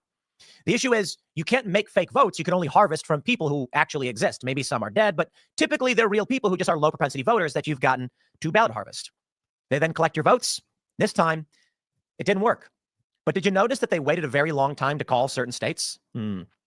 That's why we were saying the whole time it needed to be so decisive on election day that they just call it, wrap it, and we go home. And that's exactly what happened. I was shocked, mind you. I was absolutely shocked. But here's a story from Newsweek. Kamala Harris fundraising going towards Recount. Donations to Kamala Harris' presidential campaign are now being partially redirected towards a vote recount effort. When users go to donate to her campaign on ActBlue, the nonprofit fundraising platform, the fine print suggests that Vice President's campaign might be launching a recount effort. It reads, the first $41,300 and $15,000 from a person or multi-candidate committee will be allocated to the DNC. The next amount from a person PAC will be allocated to Harris for President's recount account. There was little other information about what the recount account is and what it plans to do. Donald Trump won the election. The speculation that I'm seeing is that this is for House seats, but it doesn't say that. They're literally just saying Kamala Harris wants a recount. Some of these states were won by narrow margins. That's the way they do it, man. They're always manipulating things. Always, man. If you like to be abused, they're the party for you. That's the truth. That's the truth. Thanks for the breaking news, Murph's Turf. Sorry I didn't see that earlier. I was busy reading stuff and things. All right. Let's see. I'm at it. I keep looking. Are you talking about Zeldin, Heidi? If you want to, just repost it down here. No worries. You'll see them later. It was just vetting potential candidates. DC Swamp Senate battle to replace Mitch McConnell in a secret battle. Yeah, let's replace him with like the door. Right. We need to do that. Tim Scott, right? I know about that too. That them trying to do that stuff. I mean, this dirty old nasty neocon tricks, man. I'm so sick and tired of them.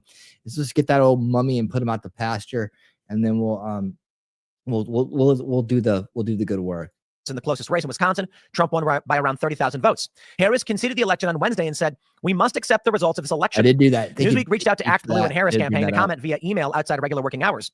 It seems unlikely that the Harris campaign would call for a recount, given she has already conceded the election. So what is this?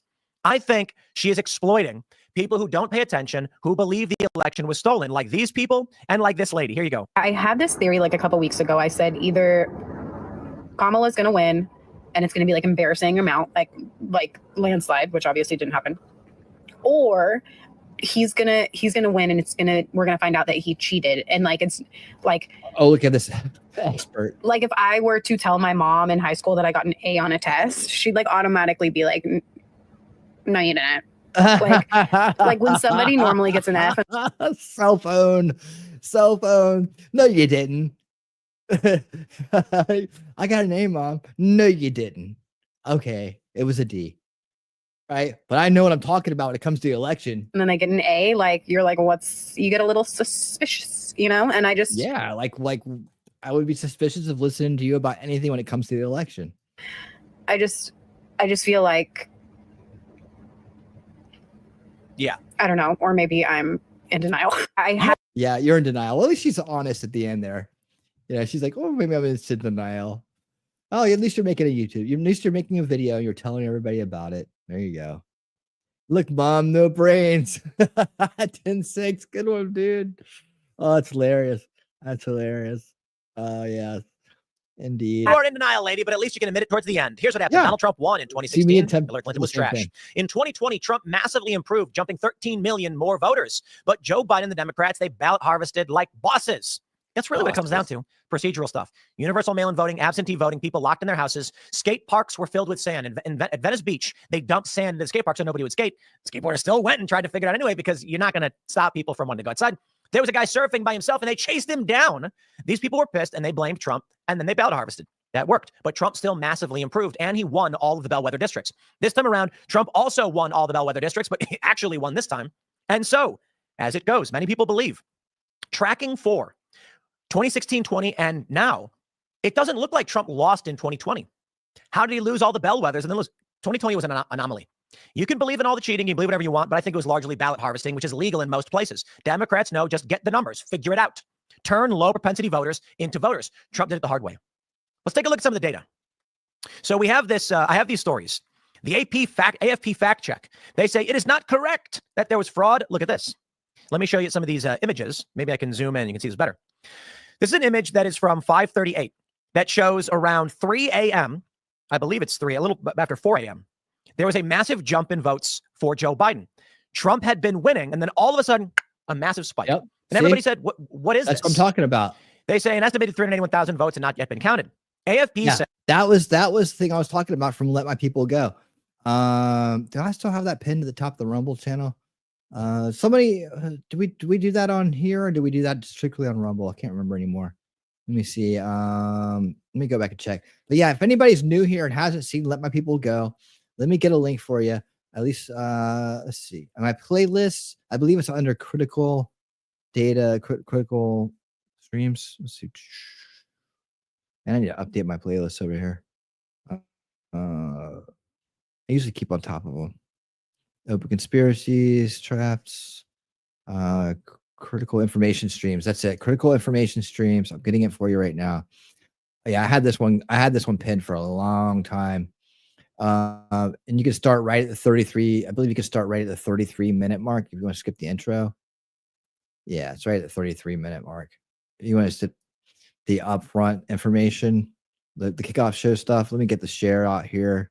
Copied. All right. I'm going to get it to you guys. Says the article is based on a graph from 5:38, which shows a surge around 6 a.m. between midnight and 6 a.m. on November 4th, leading to speculation online that votes have been artificially added. The graph was also shared on Instagram, Twitter, blah, blah, blah. The graph does not point to fraud. The graph was published by 538's election feed, and it was based on data from ABC News. As Korth pointed out, the sharp increase in votes is due to Milwaukee absentee ballot results announced at 3:56 a.m. on November 4th.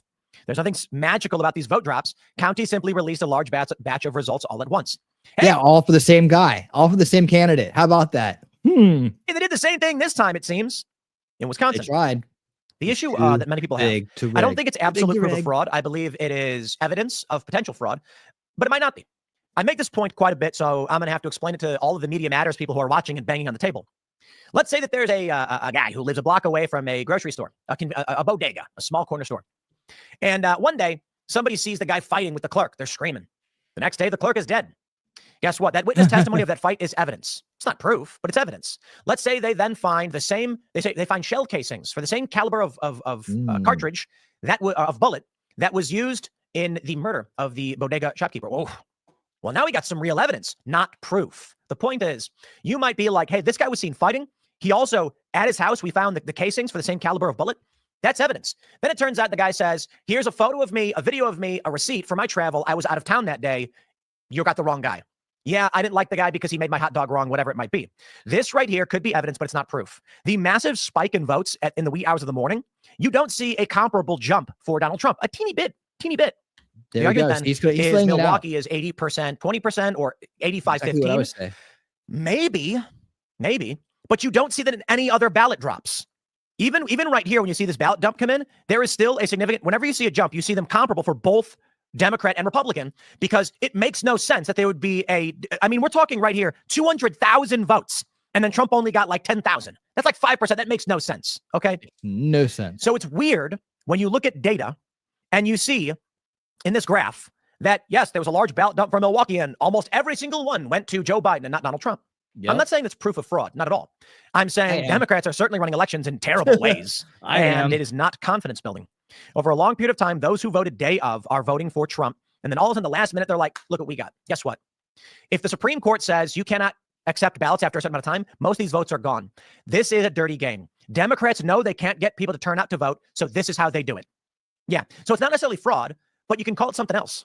And it certainly did happen this time to help Joe Biden.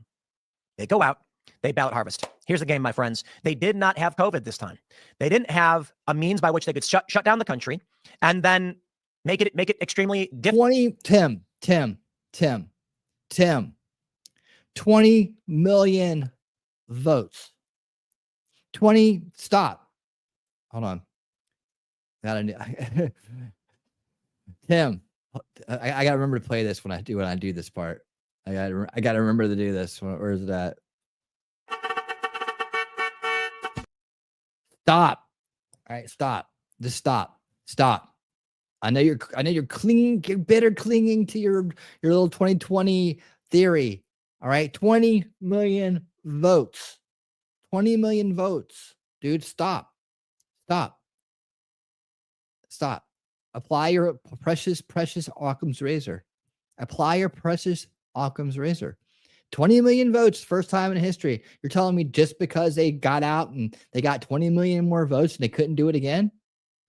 Well, they had the same apparatus. They knew the formula. You're telling me they couldn't do it again? I mean, we look at the chart. I'm not going to go pull it up right now. We already looked at it. 20 million votes. Stop, Tim. Just stop. Stop. It's no.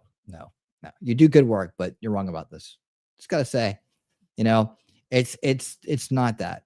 It's you're telling me, oh, it's because of COVID. No, your COVID theory got blown out of the water when we saw 20 million votes disappear this time. That's it. That's all there is.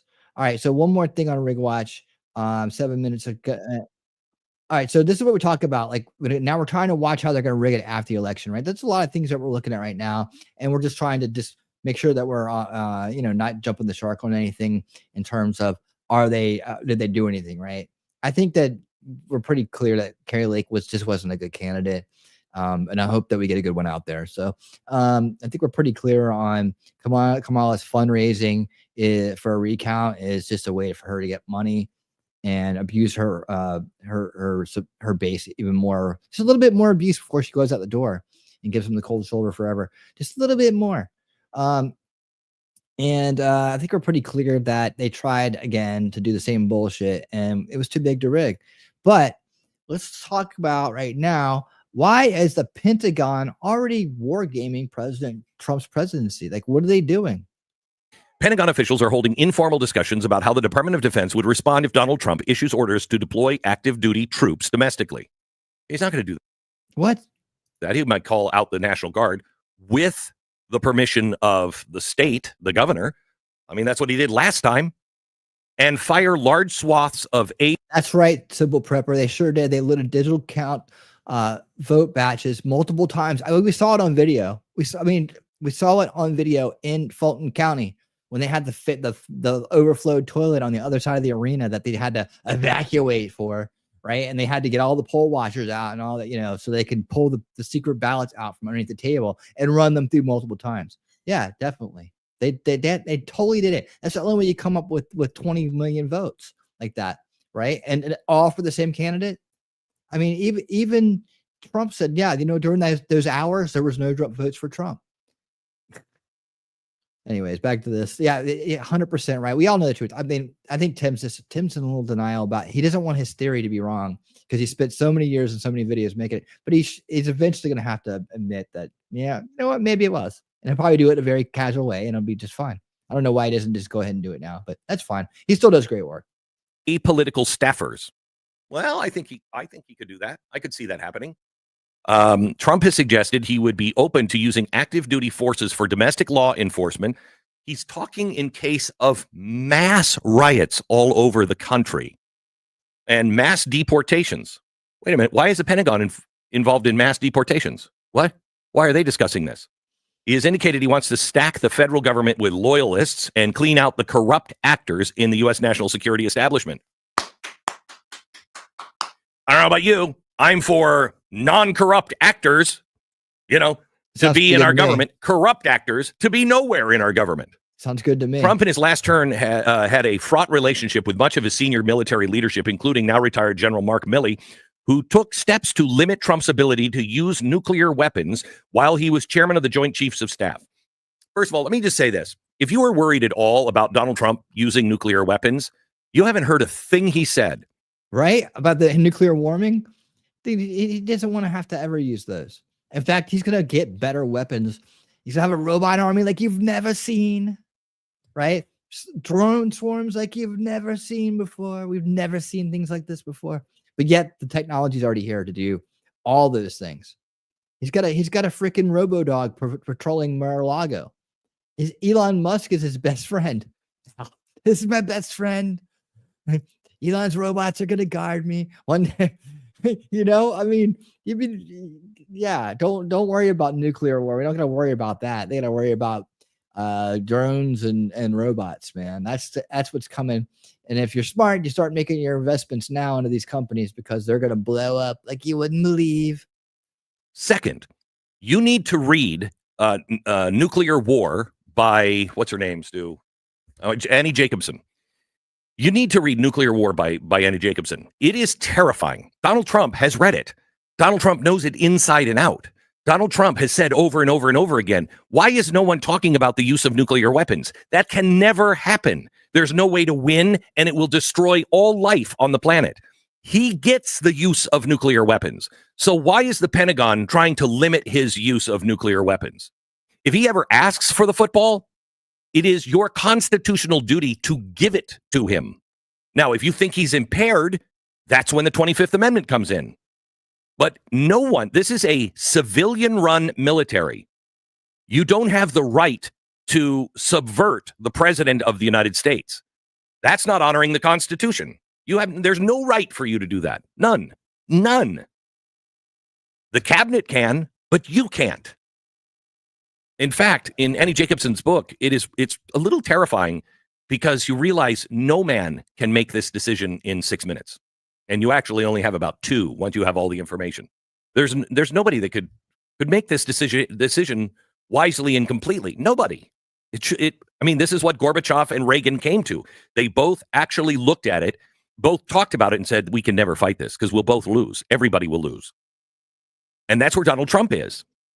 So thank you, Mark Milley, for limiting Trump's ability to use nuclear weapons. God. And Mark Milley, the president-elect, meanwhile, has repeatedly called U.S. military generals woke, weak, and ineffective leaders. You disagree with any of that?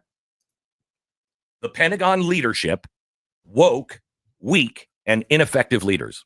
No, but I want ineffective leaders, especially woke ones. I want woke.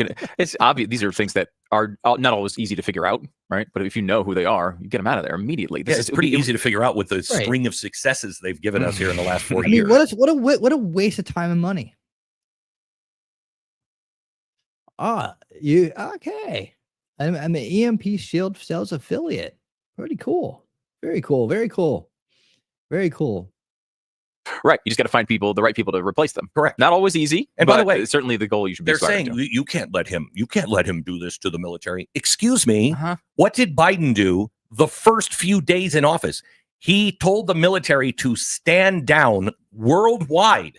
He shut them down so they could do a witch hunt, so they could find out who's naughty, who's nice, who's voted for Trump, who says popular things about Trump, and who's on our side.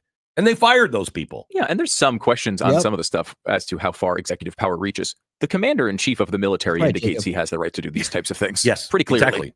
And I'm sorry, the mandate that he just got also tells us he has the right to do this. Now, I'm not for him getting a bunch of zombies in there going, yes, Donald Trump. That's not what he's looking for. That's not what I'm looking for. Remember, this is a guy who doesn't want war. My gosh. Peace through strength. Very, very, very clearly stated. Very clearly stated. So yeah, the veteran-owned and ran company. Cool. Well, I'm looking for, I'd like to be able to promote good stuff, good things. I'm looking for things like that. I only have one spot right now, and it's overseas. It's like. やばいよやばいよやばいの俺だけうまそう俺は一口目は絶対混ぜないのよだってからしマヨ感じたいっしょツーンとくるんだろおーうんま焼きそばにはこのからしマヨがないと新からしマヨでこってりうまい明星一品 Yeah, my good friend Max Mira got me that sponsorship there. So I don't know what it says, so just do whatever it says there. But yeah, he decided to he starred in that commercial for me as well. But anyways, yeah. How does nuclear war make America great again? Does it make America great again? Great question, Jacob. Speak softly and carry a big stick. Exactly. Angry, how you doing, my friend? Congratulations, Patriots. We did the unthinkable again. Yes, we did. Good to see you, dude. How you been? Wolfram says disobeying orders from your commander is also illegal under the UMCMJ. The only exception is if the order is an unlawful order. That is correct. Yeah. It's the only comp that has had its product tested by Keystone Compliance and far exceeds DOD's requirements specs. Awesome, dude. Awesome. Yeah, I mean, we don't want any shenanigans going on. We talked about like guarding the Vivek has talked about guarding the transformers from EMP attacks. He said we don't know why we haven't done it yet. It's like there's only it's a very affordable, very logical, very practical thing to do, and we should get on it. We should definitely get on it. Good stuff, Simple Prepper. You got another. Here's another Simple Prepper right here, Jacob Castro. You guys should connect. Jacob Castro. He's a smart guy. He knows a lot of stuff about prepping. And there's a Simple Prepper right there. You two could. You guys should get together and talk. Making Left should be relationships all right here for this guy. Anyway, right here. We're all preparing and planning for the worst case scenario. But the reality is we don't know how this is going to play out yet. They are wargaming the next president of the United States. Think about that. The Pentagon is having secret meetings wargaming what they'll do against Donald Trump. That right, just in and of itself, all of those people should be fired. Troops are compelled by law to disobey unlawful orders. Yes. I remind the troops all the time. Every time I'm with troops, I always say, thank you for your service, blah, blah, blah. Remember, you serve the Constitution. Not a man, the Constitution. And I stand by that today, even with Donald Trump getting in. You honor the Constitution. That's right. Troops are compelled by law to disobey, but the question is, what happens then? Do we see resignations from senior military leaders, or will they view that as abandoning their people? I don't think your people... Nobody that I know that's down the fighting men and women, nobody thinks that the people at the very top are their people. They just don't. Those are they're politicians in military outfits. That's all they are. And they know it. That's true. That is true.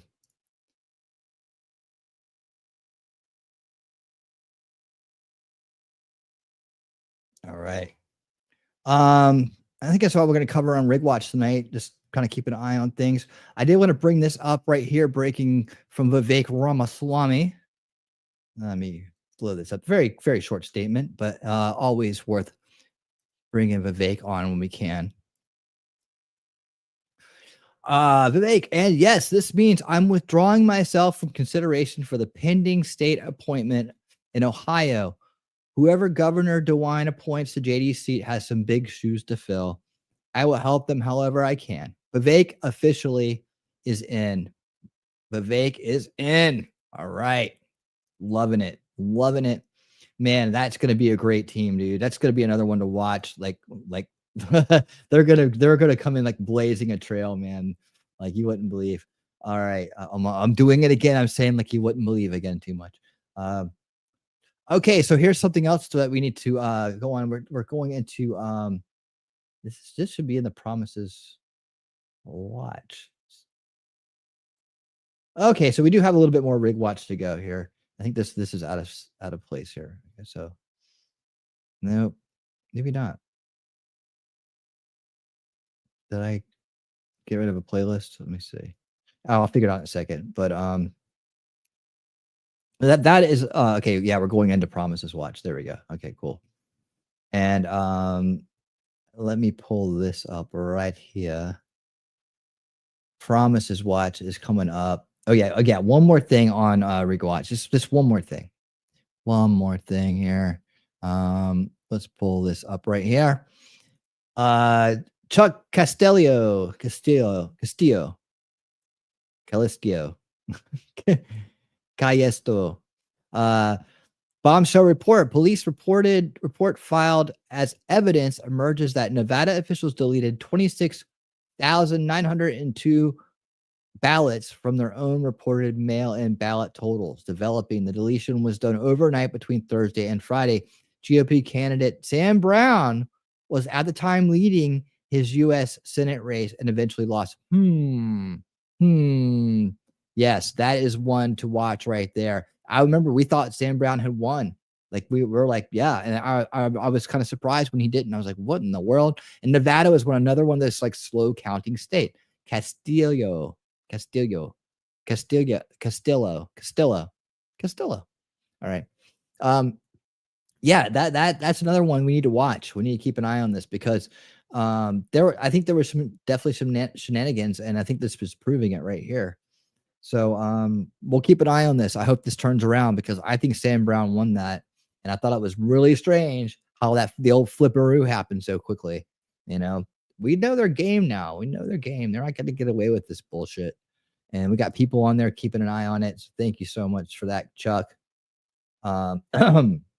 Promises kept. Oh yeah, and he filed a violations report too. I don't need to show that.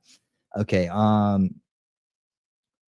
And I want to see. We got a couple segments here more with Glenn on just insight into promises that are coming up, the new policies. I policy watch, promises watch, whatever you want to call it.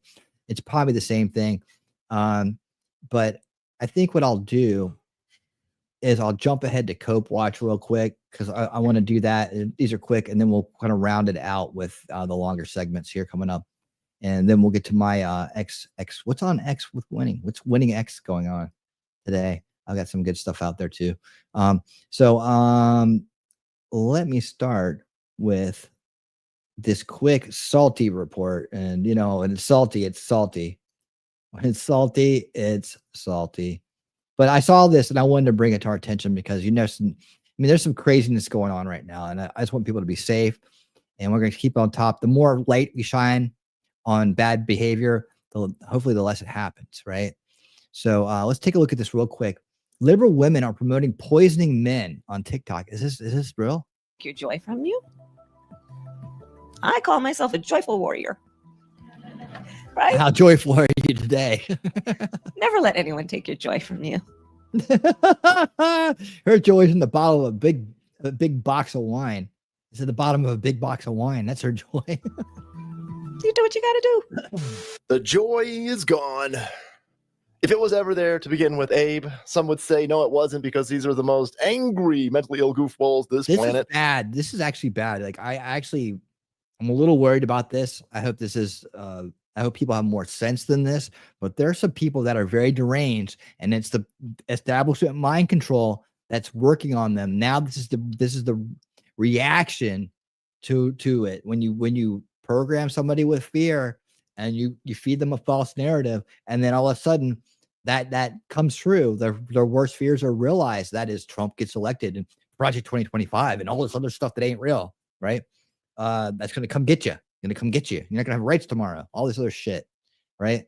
They start doing extreme things. They go into a warlike state. Has ever seen. That's quite a statement, by the way. But no, here you go. The Joy Campaign. Oh my God, Viv. We're just full of love and tolerance and joy. We're joyful warriors. Don't let anybody take your joy from you, or we'll fucking kill you. We'll kill the shit out of you. You let us kill babies. You better let us kill babies right now, or we'll kill you. Yeah, no, that seems wildly Madcore, what's up, my friend? You could just good to see you. Not kill babies. How's that good? No, that's too much to ask. Here you have 10-6. You still with us? Of the stupidest TikTok trends. This is Madcore. Now call me Australian. I might be one of those old fuddy-duddy curmudgeons. Boys, no malarkey, all right? But not hard to find. Continually promoting content about poisoning people seems probably illegal, right? They would arrest you over a meme, right? You've got a Mr. Reagan ad where you're using AI to essentially have Kamala Harris admit that she's a moron. Well, that's a crime. We'll fucking arrest you. We'll send you to prison, like Ricky Vaughn. Yeah, but they're telling people to poison people. Look at that. Are you kidding me? Like, this has to stop. People. Oh, no, my God. That's just joy.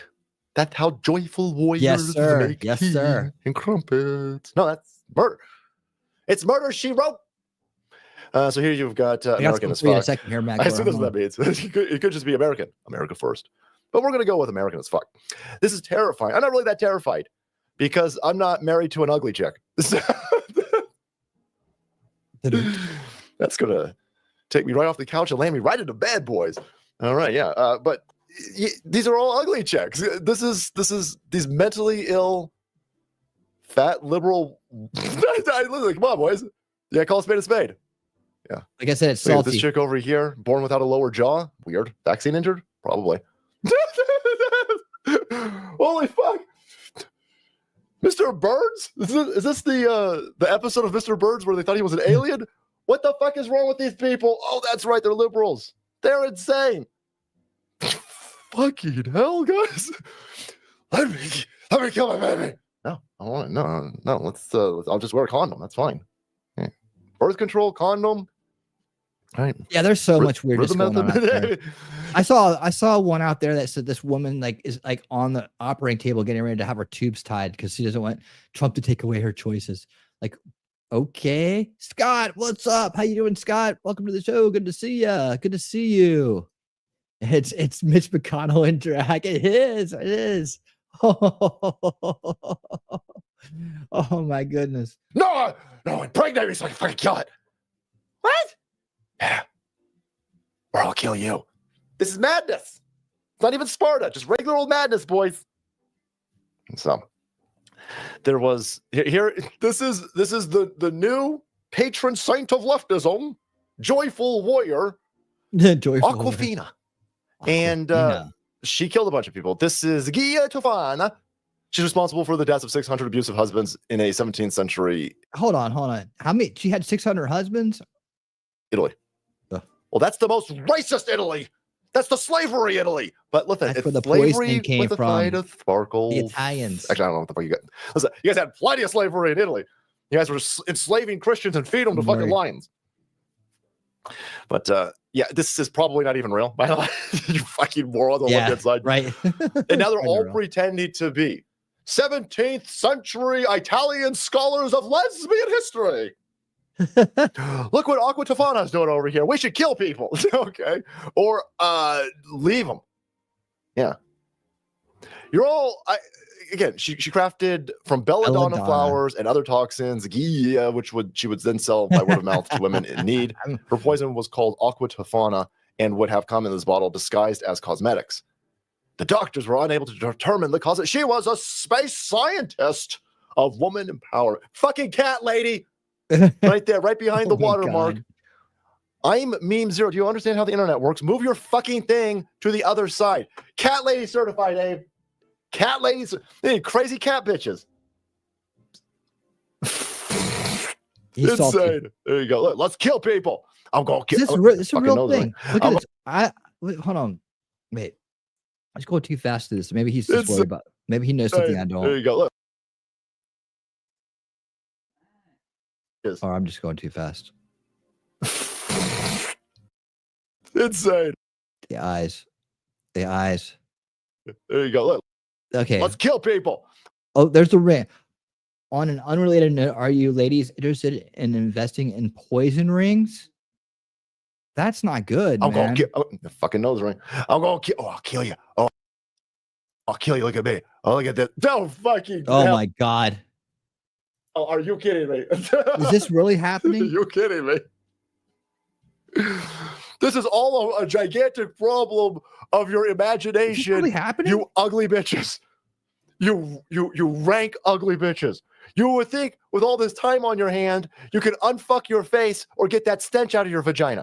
But no, you're gonna go around telling everybody how you. Oh, let's kill Dizzy. Oh, let's kill Dizzy. Let's kill Dizzy. I'm your Huckleberry. Cracker. Don't run away. It's only 1 second. Idiots.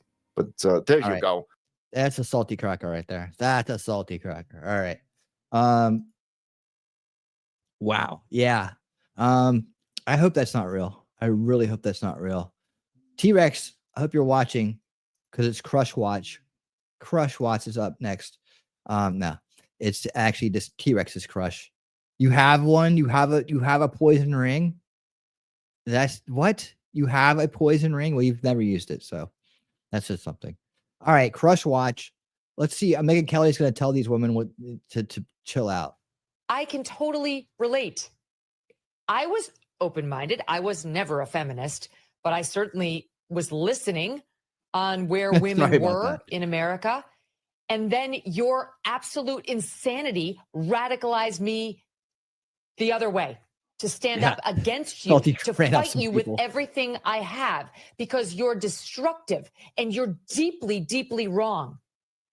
And my standing up for female empowerment, which I've done my entire life, does not require me to shit all over American men. I'm sorry. But this is why I never called myself a feminist to begin with, because I knew what you leftists thought of feminism. It meant abortion and crapping on men. And most of us women over on the side of the normies don't want that. We love our husband. We love our boys, our sons, our dads, our brothers, our male friends and colleagues. And we are not ready to consider this a zero-sum game where we must advance at their expense. Until you get that through your thick fucking head, you'll keep losing. Boom. Boom. I can see why you like her, T-Rex. I can see why you like her.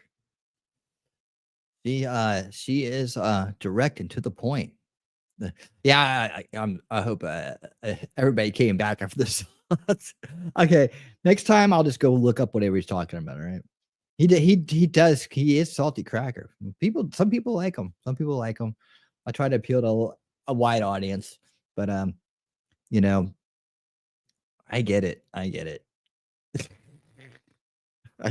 He's gotten away with that stuff. I don't know. Yeah, Jacob Peets. The whole 4B thing is funny to me. We can't murder babies, so we won't whore around anymore. Your terms accepted. I mean, I don't know. Oh, I'm late. Hey, Emma, that's how you doing, my friend? Good to see you. Yeah, it's spicy in here. Just for a minute, we had a little bit of spice going on. We had a little bit of spice. She took it home. I know water is not the rest, but I know it's mainly arsenic. It's and it's Sicilian. Yeah, the Sicilian ladies are crazy, man. They are. They got some tempers on them. I had a run-in with one once. And it wasn't fun. The Borgia family poison ring is a real thing. Isn't that the Pope family? The Borgias? I remember watching that show. Did you guys ever watch that show about the Vatican and Rome, whatever? They had the Borgias. There was 2 different ones, and they were both really good. I like both. I think one was on HBO and one was on another channel, but both of those series I really liked. If anybody could tell me the names of those series, I'd appreciate it. It was the ones about the popes. It was about the popes, and it was about the same thing, but it was just 2 different versions of it, and I thought both of them are great. Both of them are excellent. I don't know how real to life they were. Shelly, did you ever watch those? Maybe we might have to rewatch them or something. See, I'm holding back the joke comment on this. Real life here. It's real life. Oh man. Sicilian women will make you profess your love while they stab you. And yes, Borgia's was the Pope.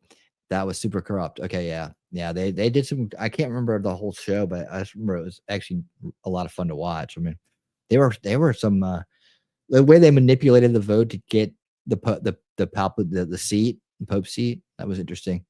I'm married to a second generation Sicilian that grew up in Chicago. Woo! You're still alive. You must be doing something right. It was the Borgias. It was Borgia and the Borgias. That was the name of the 2 shows. The House of Borgia was a Spanish noble family which rose to prominence during the Italian Renaissance. They were from, I can't say that word, Kingdom of Valencia, and the surname being toponic from the town of Borgia. Borgias. Lots of incest and shit like that. Tudor family, wasn't it? Yeah, that's right. Tudors was Henry the VIII. and her family has been head of departments in the LA labor unions. Whoa. Oh man. Let's see where we're at. Okay. So promises and policy watch coming up here. We got a couple things. Could Trump boost the economy by raising tariffs? That's a question that's been on the table. I know we've had some different opinions on that. So get out your economics hat here, because we're going to talk economics here. And then after that, we're going to talk about Trump's plan for free speech. It's the most amazing thing. I felt like I had another bit here. Let me take a look. I had another announcement from Trump too. Castillo, New York Mayor Eric Adams is refusing to rule out working with President Trump on deporting illegals. That's good for him. He should. Okay, yeah. Oh, okay. I did the did I not show this? Or did I not read it? Okay, I'm gonna read it right now. Actually, I'm gonna play it even better, because it's better when you hear it from the man himself than from me. This has I guess I started to do this and then dropped off. Madcore, my friend, don't let me forget. 10-6 is over in X. He's an Australian. He was talking about something that's going on in Australia right now. Where is it at? I'm scrolling back to look for it. And I wanted to get your take on Australia. We've been talking about our friends from around the world this evening as well. Australia and Canada. We want the best for you guys. We want you guys to be living free and well. Let me just scroll back a little bit more. Where is 10-6 at? Okay, here we go. Oh man, he said some good things I missed too. Sorry about that. Where is it at? It's way back here. It's a hour ago. I didn't forget about you though. I should have started. That's what I should have done. Way back here. Okay, I might have gone back too far. I'm all the way back at the beginning. Let's see. Well, he said something about some stuff going on in Australia right now that didn't sound too good. Let's see. Yeah, I got a lot of discussion in groupthink prone Davis and WEF forums. They silence dissent here there and think it'd be a great thing to do everywhere. Something about censorship, I believe, going on in Australia. You got any takes on that? Any news from Australia we need to be aware of? Trying to find his other posts. Won't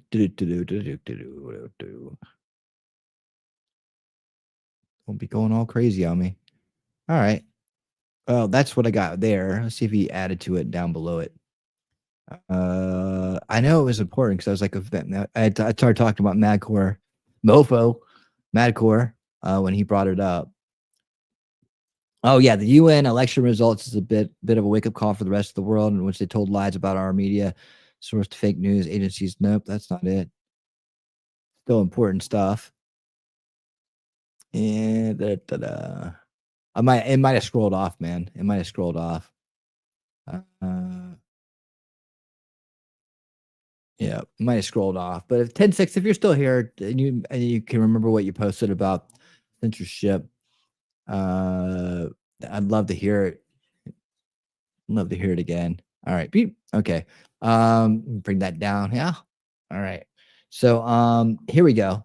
As promised.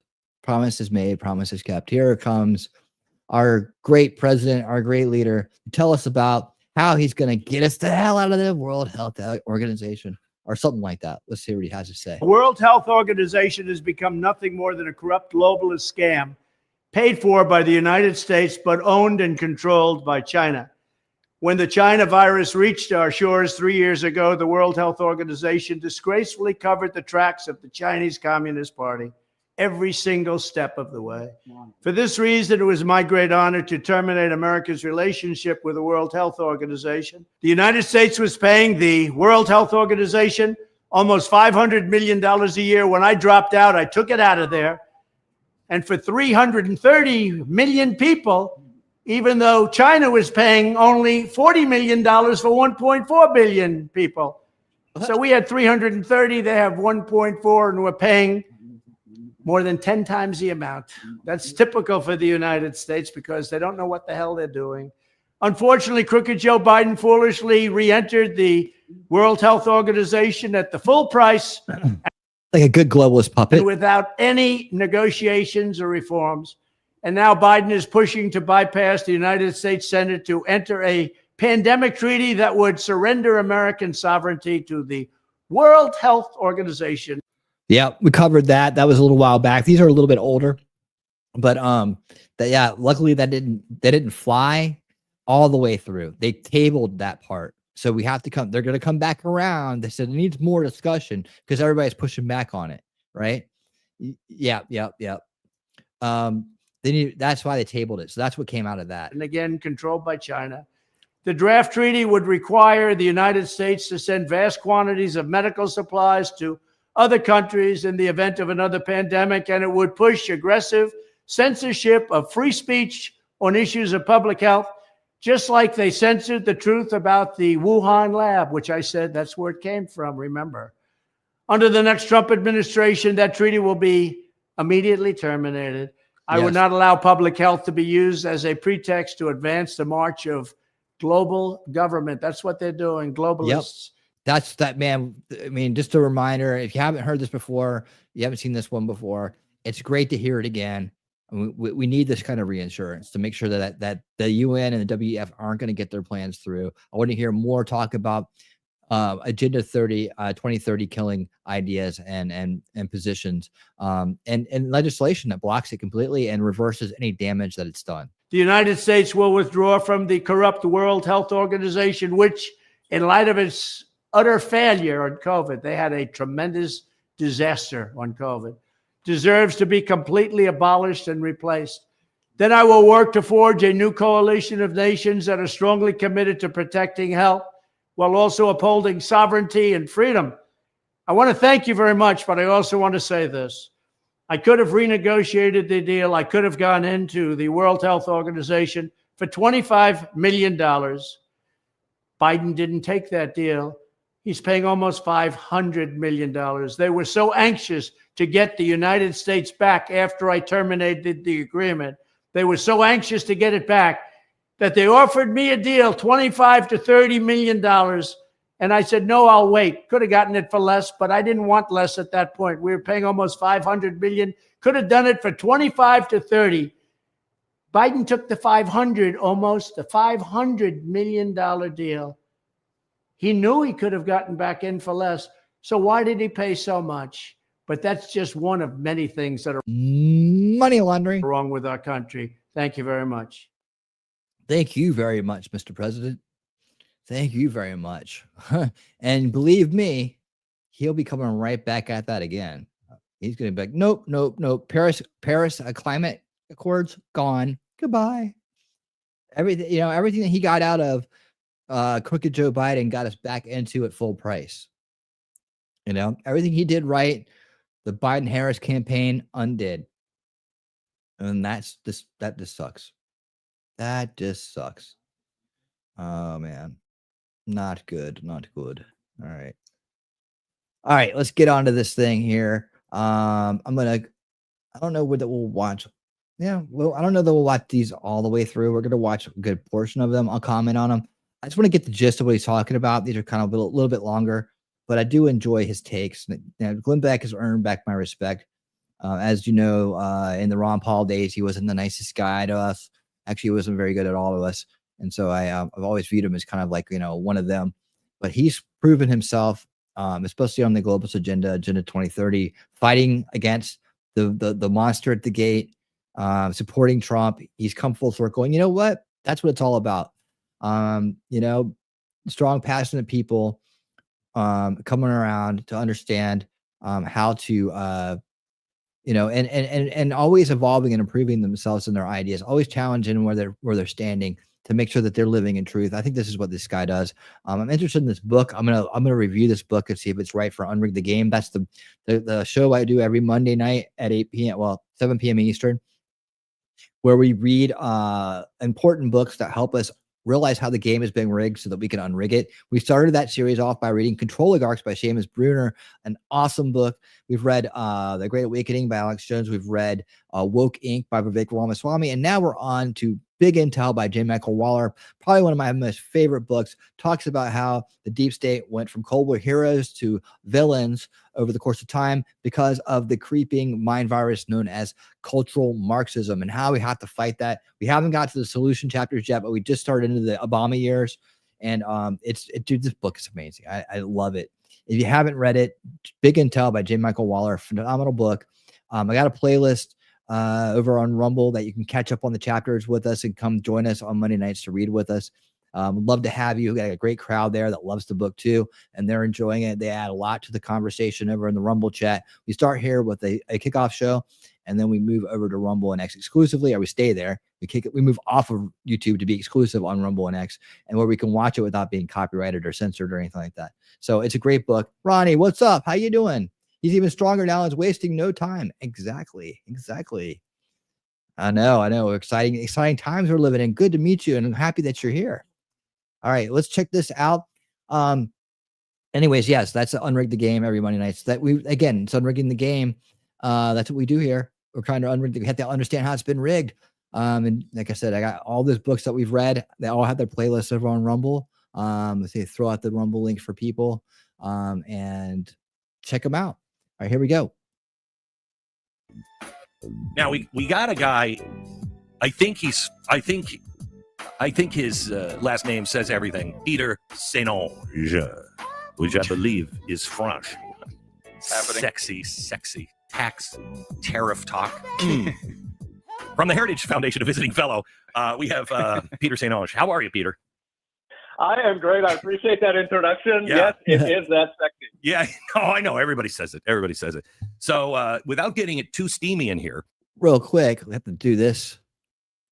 It's cold up there in Vietnam. It has to do. I can't imagine a more beautiful thing. It's cold.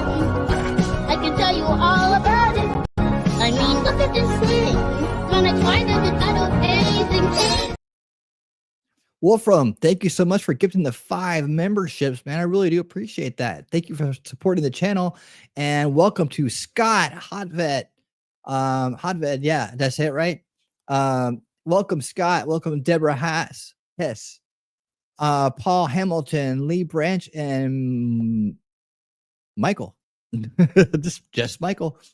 Welcome to the Winner Circle. Thank Wolfram for the great gifted memberships. I hope you guys will come check out the channel, and hope you guys will consider becoming full-term supporters of the channel. The Winner Circle is a great place to be where you are part of the solution. Thank you for being here, and thank you, Wolfram, for supporting the channel. And you get a big hug from Shelly too, and that's a bonus for doing that. There you go. All right, back to this. Let's go over the tariffs, because I've always been against tariffs. However, I might be wrong. The Donald Trump is making a good case when he's talking about getting rid of the income tax, because okay, so I did awesome. Hot bet. Okay, good. You guys put what do you think about tariffs in the chat? Let's have some conversation. We can talk about tariffs. I know it's such an exciting topic, right? But what if this is the way to get rid of income tax? I'm all about it. If that's the case, Ron Paul has a different take on it. I'm open-minded about it. And right now my mind is open. I'm listening to all points, all conversations. And know that in some cases, this is a good solution, but is it a total solution to income tax? Let's see. Because tariffs will raise the prices of things, especially if he does it the way he's talking about doing it. But if he is getting rid of or lowering the income tax to 10%, it's such a boon for the economy that we could make up that deficit and become a very powerful nation again. Tell me I'm wrong. That's absolutely correct. No, you're absolutely right. And economists, the vast majority of economists go after tariffs. They attack Trump over tariffs. And I think they are looking at the trees for the forest here. Because if you replace a tariff, which is basically a sales tax, but it's one that focuses on imported goods, if you replace that with either reducing or, in our dream scenario, abolishing the entire income tax, is absolutely rocket fuel for the economy. Yeah, hold on. The reason is because he just said abolish the income tax. I mean, pay attention, Sarah. He just said abolish income tax. Oh, yeah. All right, go ahead. Yeah, so you can cue up the, right. the background music. So yeah, and he actually floated abolishing it with Joe Rogan a couple weeks ago. Mm-hmm. You know, he had been going after, he said no tax on tips, and then no tax on overtime, no tax on first responders, no tax on Social Security. And it was kind of like I'm still trying to get no tax on bonuses in there. No, why should we pay taxes on annual bonuses? It makes no sense. I know that it's income, right? I know that's it, but it's bonus income, right? Why that's tips are bonus income, right? So if you're not going to have tax on tips, which is bonus income, right? Then why would you have a tax on annual bonuses? It's greedy. It sucks. It sucks when you are expecting a bonus at the end of the year and then all of a sudden half of it's gone. It sucks. It's like, okay, we're going to give you a $10,000 bonus. Oh, you mean a $5,000 bonus, right? So it's not a 10. You're like, I'm going to get 10 grand. I'm like, yeah, I'll work for you. Right. And then you're like, oh, it's really 5 because the government takes half of it. It sucks. It absolutely sucks. And while we're taking a break here, we got a super chat. And Shelly has a special super chat.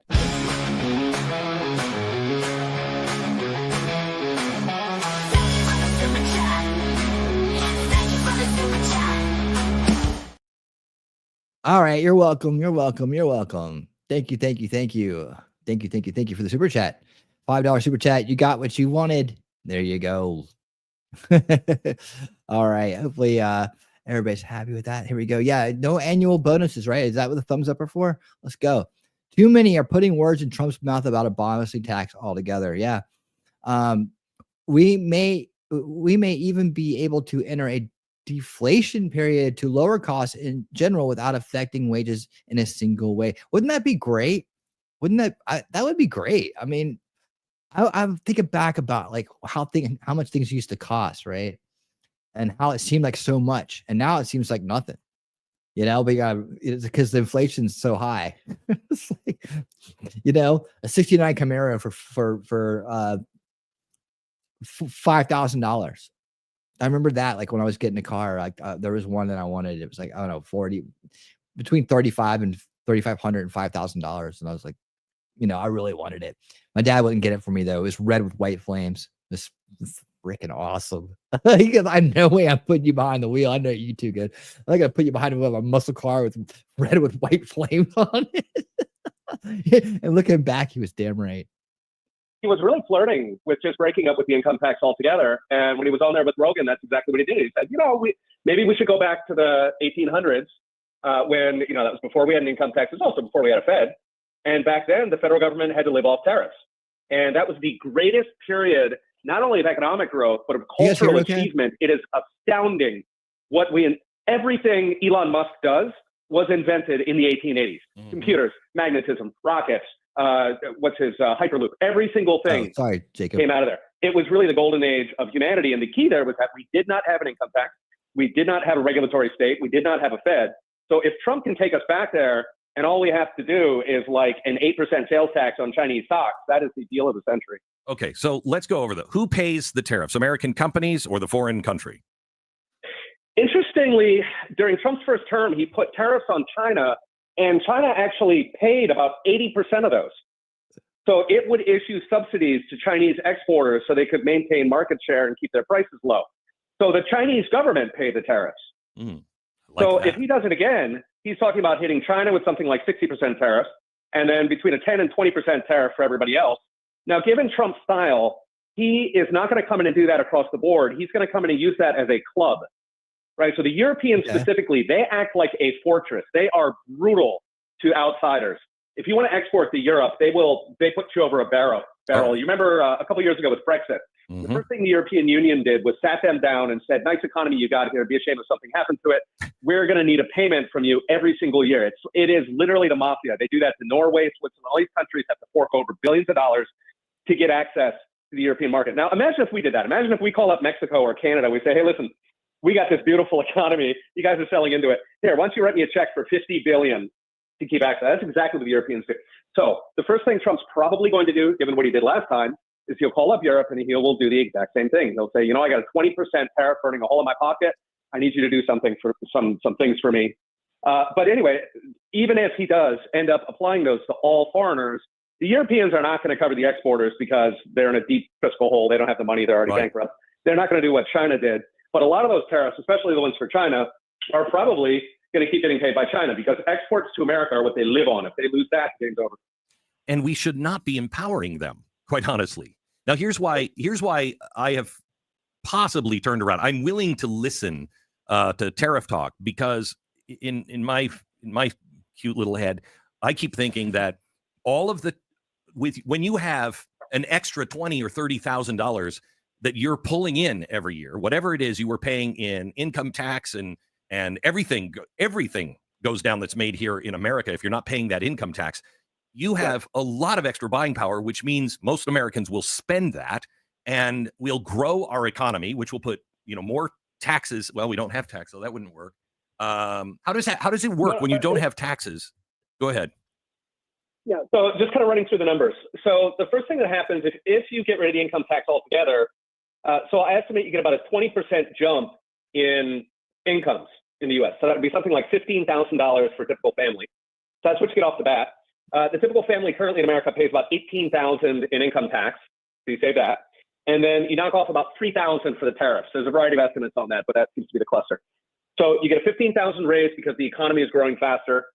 You get an $18,000 raise because you don't have to, send your income tax to the government. People don't realize how much they're paying to the government, right? A lot of it's hidden. But at any rate, you've got the what they call it, withholding. Yeah. Anyway, so that's 33. You knock off 3 for the tariffs, and you're looking at a $30,000 raise per year, $2,500 a month. Now, currently, the median American take-home is about $58,000, okay, which is about 76 minus the income tax. So you go from taking home 58 to taking home 88, right? That is a massive difference. So that sort of sets the stage. But then next what happens is exactly what you just mentioned. Hold on. You go from 58 to 88. Oh, yeah. Ding dong, pizza delivery man.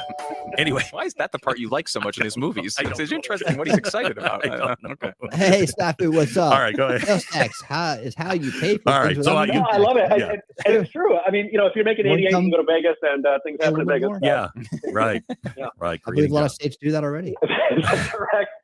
Yeah, well, and so that's the fun part, right, is you mentioned earlier that if you're not paying income tax, then production in the U.S. is cheaper.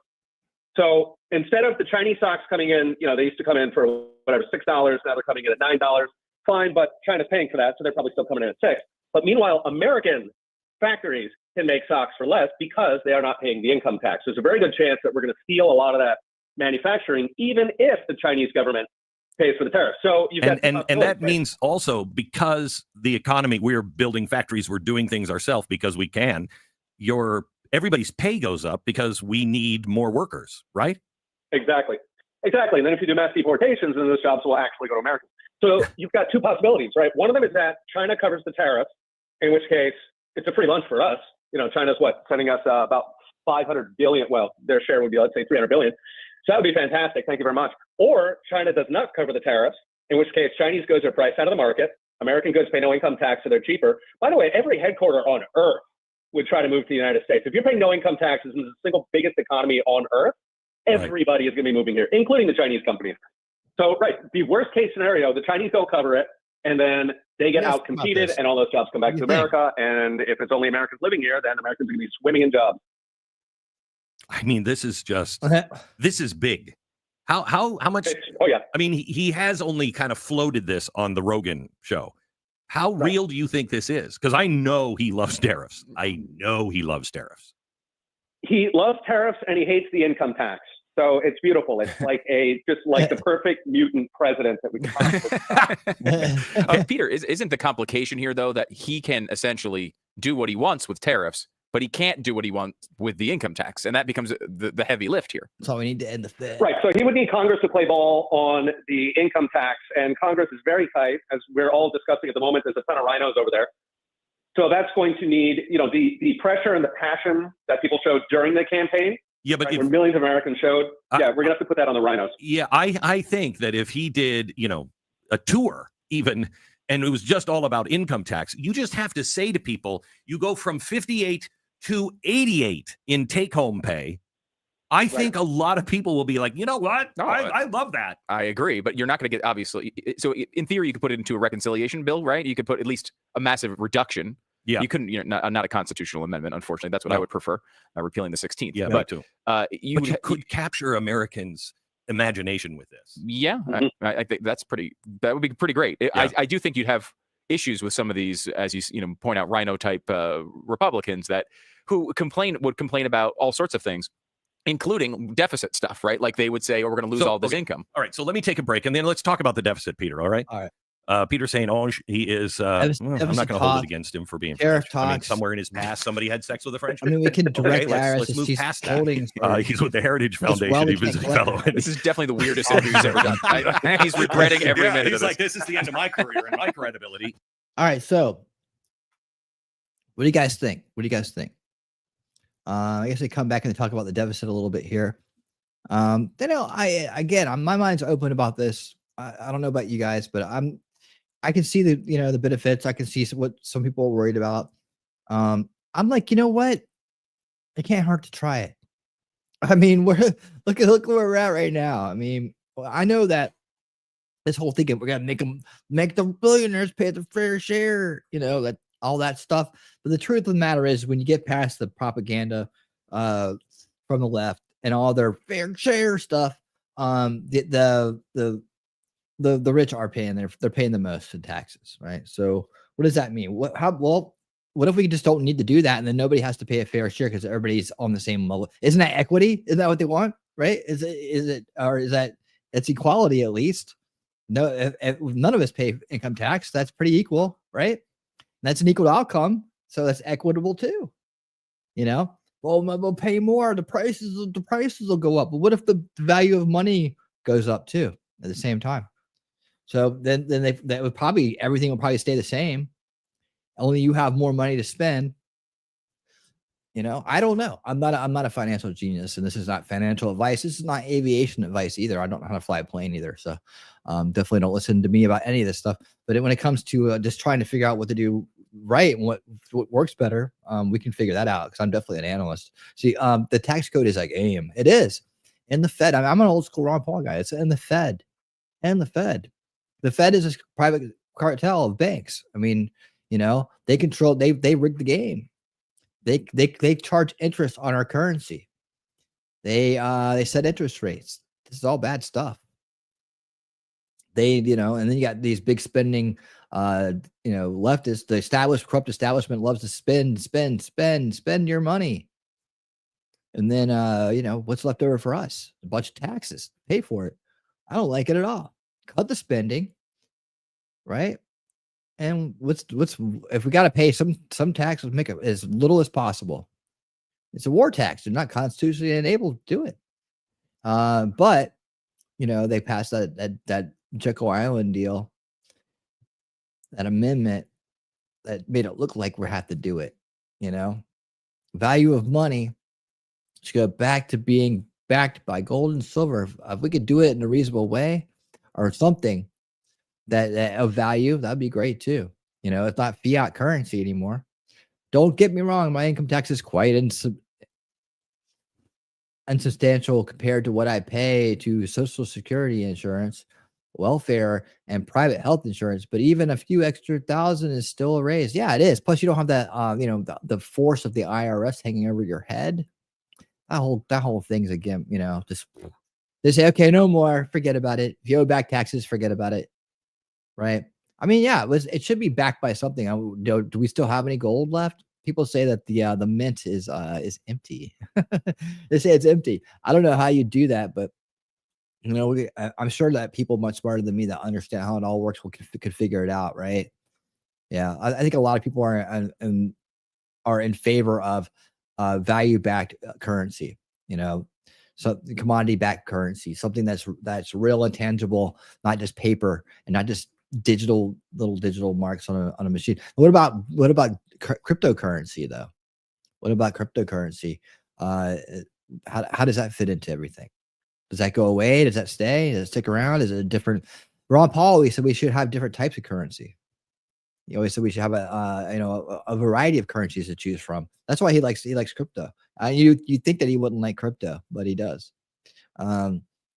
And so he sees it as an alternative to fiat currency. Anything but fiat currency at this point. This is a good idea. Let's see what they have to say about the deficit. Okay, I think I got this number from you, Peter, but a tariffs would bring in about $900 billion, almost $1 trillion. But we're spending now, I don't even know how much, $4 trillion a year, some crazy number like that. So how do you bridge the gap? 6.5, yeah. 6.5. Okay, all right, good. Yeah, So- that's going to, like, fund foreign wars, pay for gender studies classes over in Afghanistan, all kinds of ridiculous, stupid ideas. That's what that is. So that's what Vivek and Elon and hopefully Ron Paul are all going to get together and be like, let's cut all this out. Let's cut all this mess out, right? No more of that BS. No more exporting bad ideas for billions of dollars. No more funding foreign wars. No more funding death abroad. This is ridiculous. Absolutely ridiculous. There's a bit of a gap there. There's a $5.5 billion trillion dollar gap. Yeah, so income tax itself is taking Listen to about Mad Core. He $2.5 knows what he's doing. and then you've got you've got payroll, you've I need got to get some excise, investments things like going on, gasoline, right now. cigarettes, whatnot. You've got capital gains, corporate income tax. Those hopefully would be folded into an income tax repeal. Those last two, you put it together, and you're looking at about 2.4. Dude, freaking Bitcoin's at $87,000. Oh my God, I'm so. Wow. Hey, congratulations, Mad Core. I know that does well for you and your family, man. That's awesome. Great news for that. Holy cow, dude. It's gone up $11,000 since the election. Trillion in lost revenue, and then you've got 900 in tariffs coming in for it. So you got a gap of about 1.5.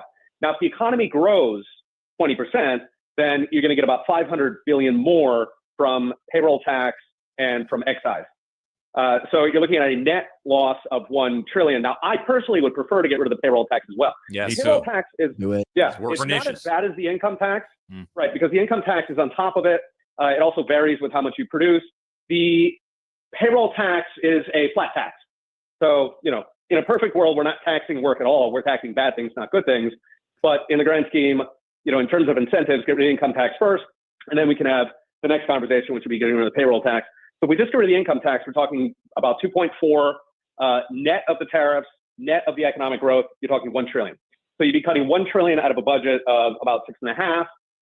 Now, Elon is, he's talking about DOGE, his Department of Government Efficiency, and he's floating 2 trillion. So I haven't seen the math on those. I don't know where that's coming from. I agree wholeheartedly. I'm certain that we can cut much more than that. The easy part is just cutting out the parts of the military that invade foreign countries. So bring them home, put them on the border, put them in the Coast Guard, convert the Navy ships into Coast Guard ships that patrol our waters, stop invading other countries. That'd be a very easy 800 billion. If we look at countries like Japan or UK, which have, the UK has a functioning military, it's got Coast Guard, although it doesn't use it. It's got nuclear weapons, it's got the whole kit, and they spend less than 100 billion. So that's very easy. Of course, you could cut welfare for able-bodied people, which the government tries very, very hard to hide how much it spends on welfare, but it's easily over $1 trillion. The cost of illegals themselves, which very conservatively is about 150 billion a year, maybe closer to 300 billion by some estimates, because again, they're trying to hide the costs.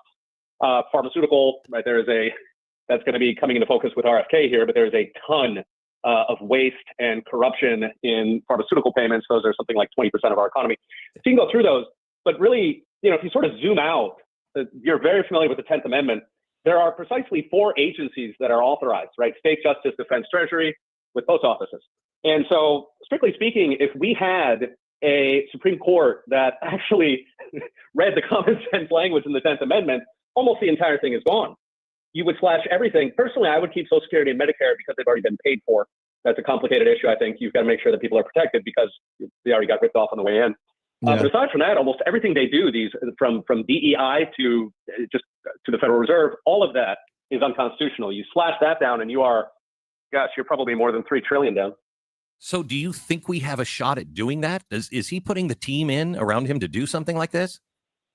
So the closest we have, I follow Polymarket very closely. They've got odds on pretty much everything out there. Right. And the sort of tip of the spear on income tax repeal is starting with tax on tips, right? That was the one that he most clearly promised. And so that's kind of a proxy for whether we're going to start hacking away at the income tax. Tax on tips is currently running 38% on Polymarket. That's the number I'm watching. That's encouraging because it means it's not just talk, that people with capital behind them believe it's real. But for sure, Congress is going to have to play ball if we're going to get it big. Yeah. Thank you so much, Peter. We'll have you on again. A great explanation of this. Great interview. I hope you guys got a lot out of that. In terms of what's going to happen, it's exciting, right? It's something new. We already knew we were going to get with the old corrupt establishment. It's more bullshit, more taxes, more inflation, more high prices. We knew it, that they were going to collapse us into dirt, into dust, collapse us into a Federal Reserve digital currency that can be controlled at the globalist level. They were going to collapse us into slavery, y'all. I mean, there's so many people out there who don't realize how close we were. And now it's our turn to implement root cause solutions, right? Solutions to the root cause issues so that we can protect our country and our freedom and our future. And hopefully we're smart enough this time to also put in preventative measures that prevent this from ever happening again. We have to learn from the past. We have to learn from our past mistakes. And we have to be part of that solution culture we talk about here, right? Each and every one of us, and pass that solution culture and that solution-minded ideas down to our children and our grandchildren, right? Yeah, that's right. They wanted socialism. Socialism is just a economic form of cultural Marxism. It's all about that Marxism, man. Marxism is the scourge of the earth. It is the most evil idea on earth. It is the realization. It is the manifestation of evil through ideas, through a mind virus. It is the execution of evil on all different levels, personal, social, and economic. It has killed more people than anything in the history of man. I mean, honestly, I think it may have beat out disease. I have no idea. The Black Plague was pretty bad, though. Natural disasters, they're probably pretty close. It's natural disasters, disease, and Marxism. Top three. Doesn't matter. They're all bad. Bad, very bad, very bad. All right. One more for this evening, and then we're going to look at my exited out segment, and then we'll skedoodle all out of here. And I did improve the outro, guys. So it's worth sticking around for. I improved the outro. You know me, I always got to keep improving things as best I can. I always promise minor improvements every week. And by the way, just to let you know, new intro for Winning Saturday night, this Saturday night at 9 p.m. Eastern. That's one of those things that, that's a show that's been going on for a long time. I've had the original intro. I've had then I redid the intro a little bit to try to get around the, constantly getting blocked, but they still blocked it. And, I'm hard-headed, so I kept playing it, but I just cut it out every week. So you have to go to Rumble to see the intros, the original one, the optimized one, and now the new one. And I believe this one won't get blocked. So I won't have to go through as much editing, as much, clipping out, get to preserve the chat, all that stuff. And by the way, tomorrow night, another edition of Winning 2024. Hopefully, I might have to find some different kind of format, or I may just switch over to an unveiling reality and do a topic if there's not enough news out there, but there probably will be. You never know. I'll just do current events or something. I'll probably start a little bit earlier tomorrow night, 7 p.m. And then Thursday night, I'm taking Thursday night off. Usually I do Winning 2024 spaced out by a day. So usually it's Tuesdays and Thursdays, 7 p.m. I started a little bit late tonight, just because I was having some technical stuff I needed to deal with. But But Thursday night, I'm busy. I got plans. I can't make it, so I'm gonna do it tomorrow night. And then Friday night, if all goes right, the Jake Paul Mike Tyson fight, we're gonna watch it together. I'm gonna do a kickoff show here, right? Then we're gonna just, because I know that the YouTube could come back and strike me for doing that one. Just basically on, like, if you're doing it and it's on YouTube, they'll take your stream down, or they'll give you a copyright claim, right? But if it's after the fact and it's paywalled, the people can come back and actually just strike you to have it taken away, and I can't do that. So I'm gonna do a kickoff show on YouTube, then we're gonna go to Rumble and X exclusively, and we'll just see which platform we can stay on and watch the fight. So if you want to watch the fight, it should be, it's only like 3, 4, 5 rounds, I think. But, Mike Tyson, Jake Paul, I mean, come on. We're old school. We love Mike Tyson, right? I want to see Mike Tyson whoop that kid's ass. Go, Mike. Let's go. Mike's one of my heroes growing up. And so I have to watch that. So Friday night, very special, winning fights, winning fights. Very special episode on Friday night. We're going to watch the Tyson Paul fight here, and I hope you guys will join us for that too. But let's go ahead and get into our final segment here, our final video, and then we're going to go over to X for a minute, and then we're going to get on out of here with the new outro, or the improved outro, I should say. This one is about Trump's plan for free speech, and it's evidently the most amazing thing. I believe it. I believe it. All right, constitutional porn. I just want to warn you. Ronnie, you might hear some sexy music in your own head. You might be like, "Oh yeah, ding dong, pizza delivery." You might hear. Oh, thank you. I'll follow you this back. This is the most amazing thing I have heard any president ever say. This is Donald Trump. That's quite a standard. Just, I want you to make a list. Okay. Just when he says, "Oh, and I'm going to do this," just make a list. Okay. This is his plan to end the censorship cartel. If we don't have free speech, then we just don't have a free country. It's as simple as that. If this most fundamental right is allowed to perish, then the rest of our rights and liberties will topple, just like dominoes, one by one. They'll go down. That's why today I'm announcing my plan to shatter the left-wing censorship regime and to reclaim the right to free speech for all Americans. And reclaim is a very important word in this case because they've taken it away. In recent weeks, bombshell reports have confirmed that a sinister group of deep state bureaucrats, Silicon Valley tyrants, left-wing activists, and depraved corporate news media have been conspiring to manipulate and silence the American people. They have collaborated to suppress vital information on everything from elections to public health.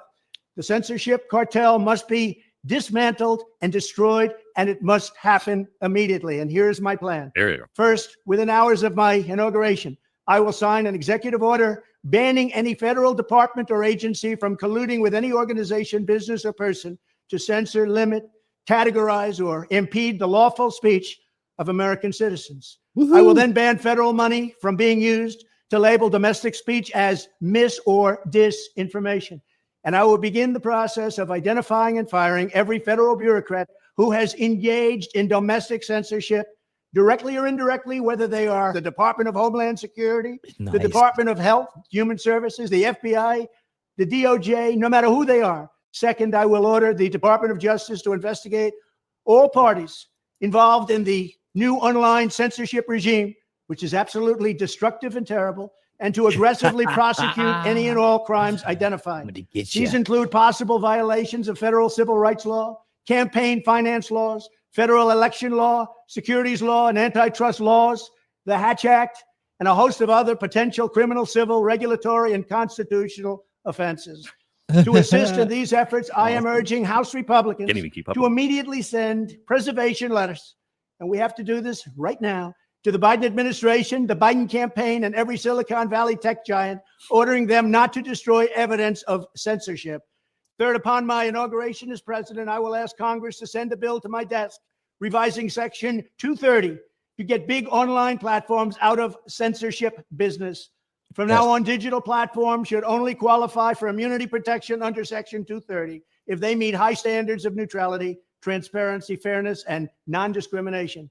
We should require these platforms to increase their efforts to take down unlawful content such as child exploitation and promoting terrorism, while dramatically curtailing their power to arbitrarily restrict lawful speech. Fourth, we need to break up the entire toxic censorship industry that has arisen under the false guise of tackling so-called mis and disinformation. The federal government should immediately stop funding all nonprofits and academic programs that support this authoritarian project. If any U.S. university is discovered to have engaged in censorship activities or election interferences in the past, such as flagging social media content for removal of blacklisting, those universities should lose federal research dollars and federal student loan support for a period of 5 years and maybe more.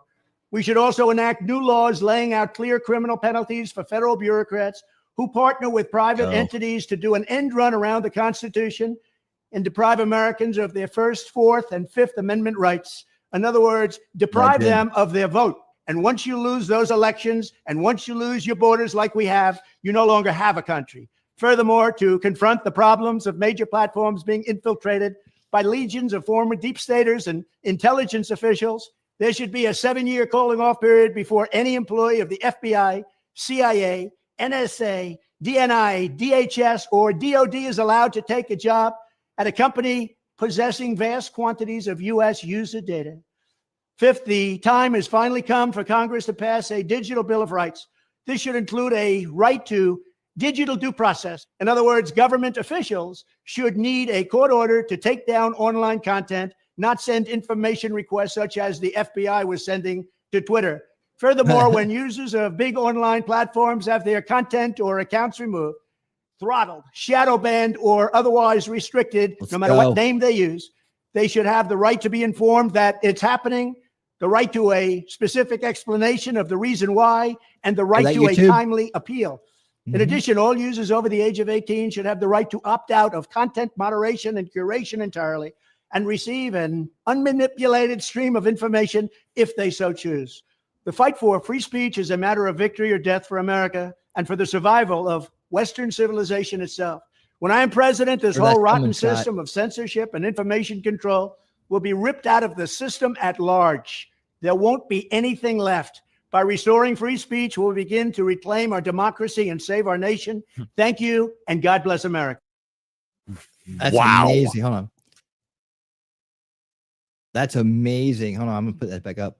I didn't mean to do that. That is absolutely amazing. These are just fire, man. I'm like, how could anybody not like these ideas? It's just, but that's why they try to sell the Project 2025 ideas as his to their mind control victims on the left, under the establishment narrative, right? Because they didn't want people to see this fire that he's got going on with Agenda 47. That's the real agenda, and they've got bananas in their ears. They won't even they don't even know this beautiful stuff is going to happen. They have no idea. And it's sad. Yeah, man. Yeah, right. Give me the fire hose. Right? Blew my socks off. Absolutely, Scott. Yeah, man. Now I want to hear Congress and other government agencies not allowed to trade me my own stocks. There you go. Dude, real-time unfiltered feed sounds heavenly for someone who's constantly watching for breaking news. Absolutely. I need my Mike Bite. Okay, we'll talk about Mike Tyson in a second. God bless America, USA. Yes. God bless US, us. Yeah, Heidi, by the way, him and Evander Holyfield are friends now. They've got along. They're all good. If they can make up, they made up. Yeah, it was, as a Mike Tyson fan, it was disappointing and that he went to that level during that fight. But that's a long time ago. He's a changed man. And like I said, him and Evander are friends now. I'll just leave it at that. There we go. So back to this. Let's hear what Glenn Beck and company thinks of that amazing plan. That is just how different it was than 2016. That's not a guy who's just like walking in. I don't know. Who should we pick? Like that's somebody who has a plan. That's one of the exciting things is this is so detailed. Even just what he said, there's much more than this behind each one of these. And so much thought behind all of this.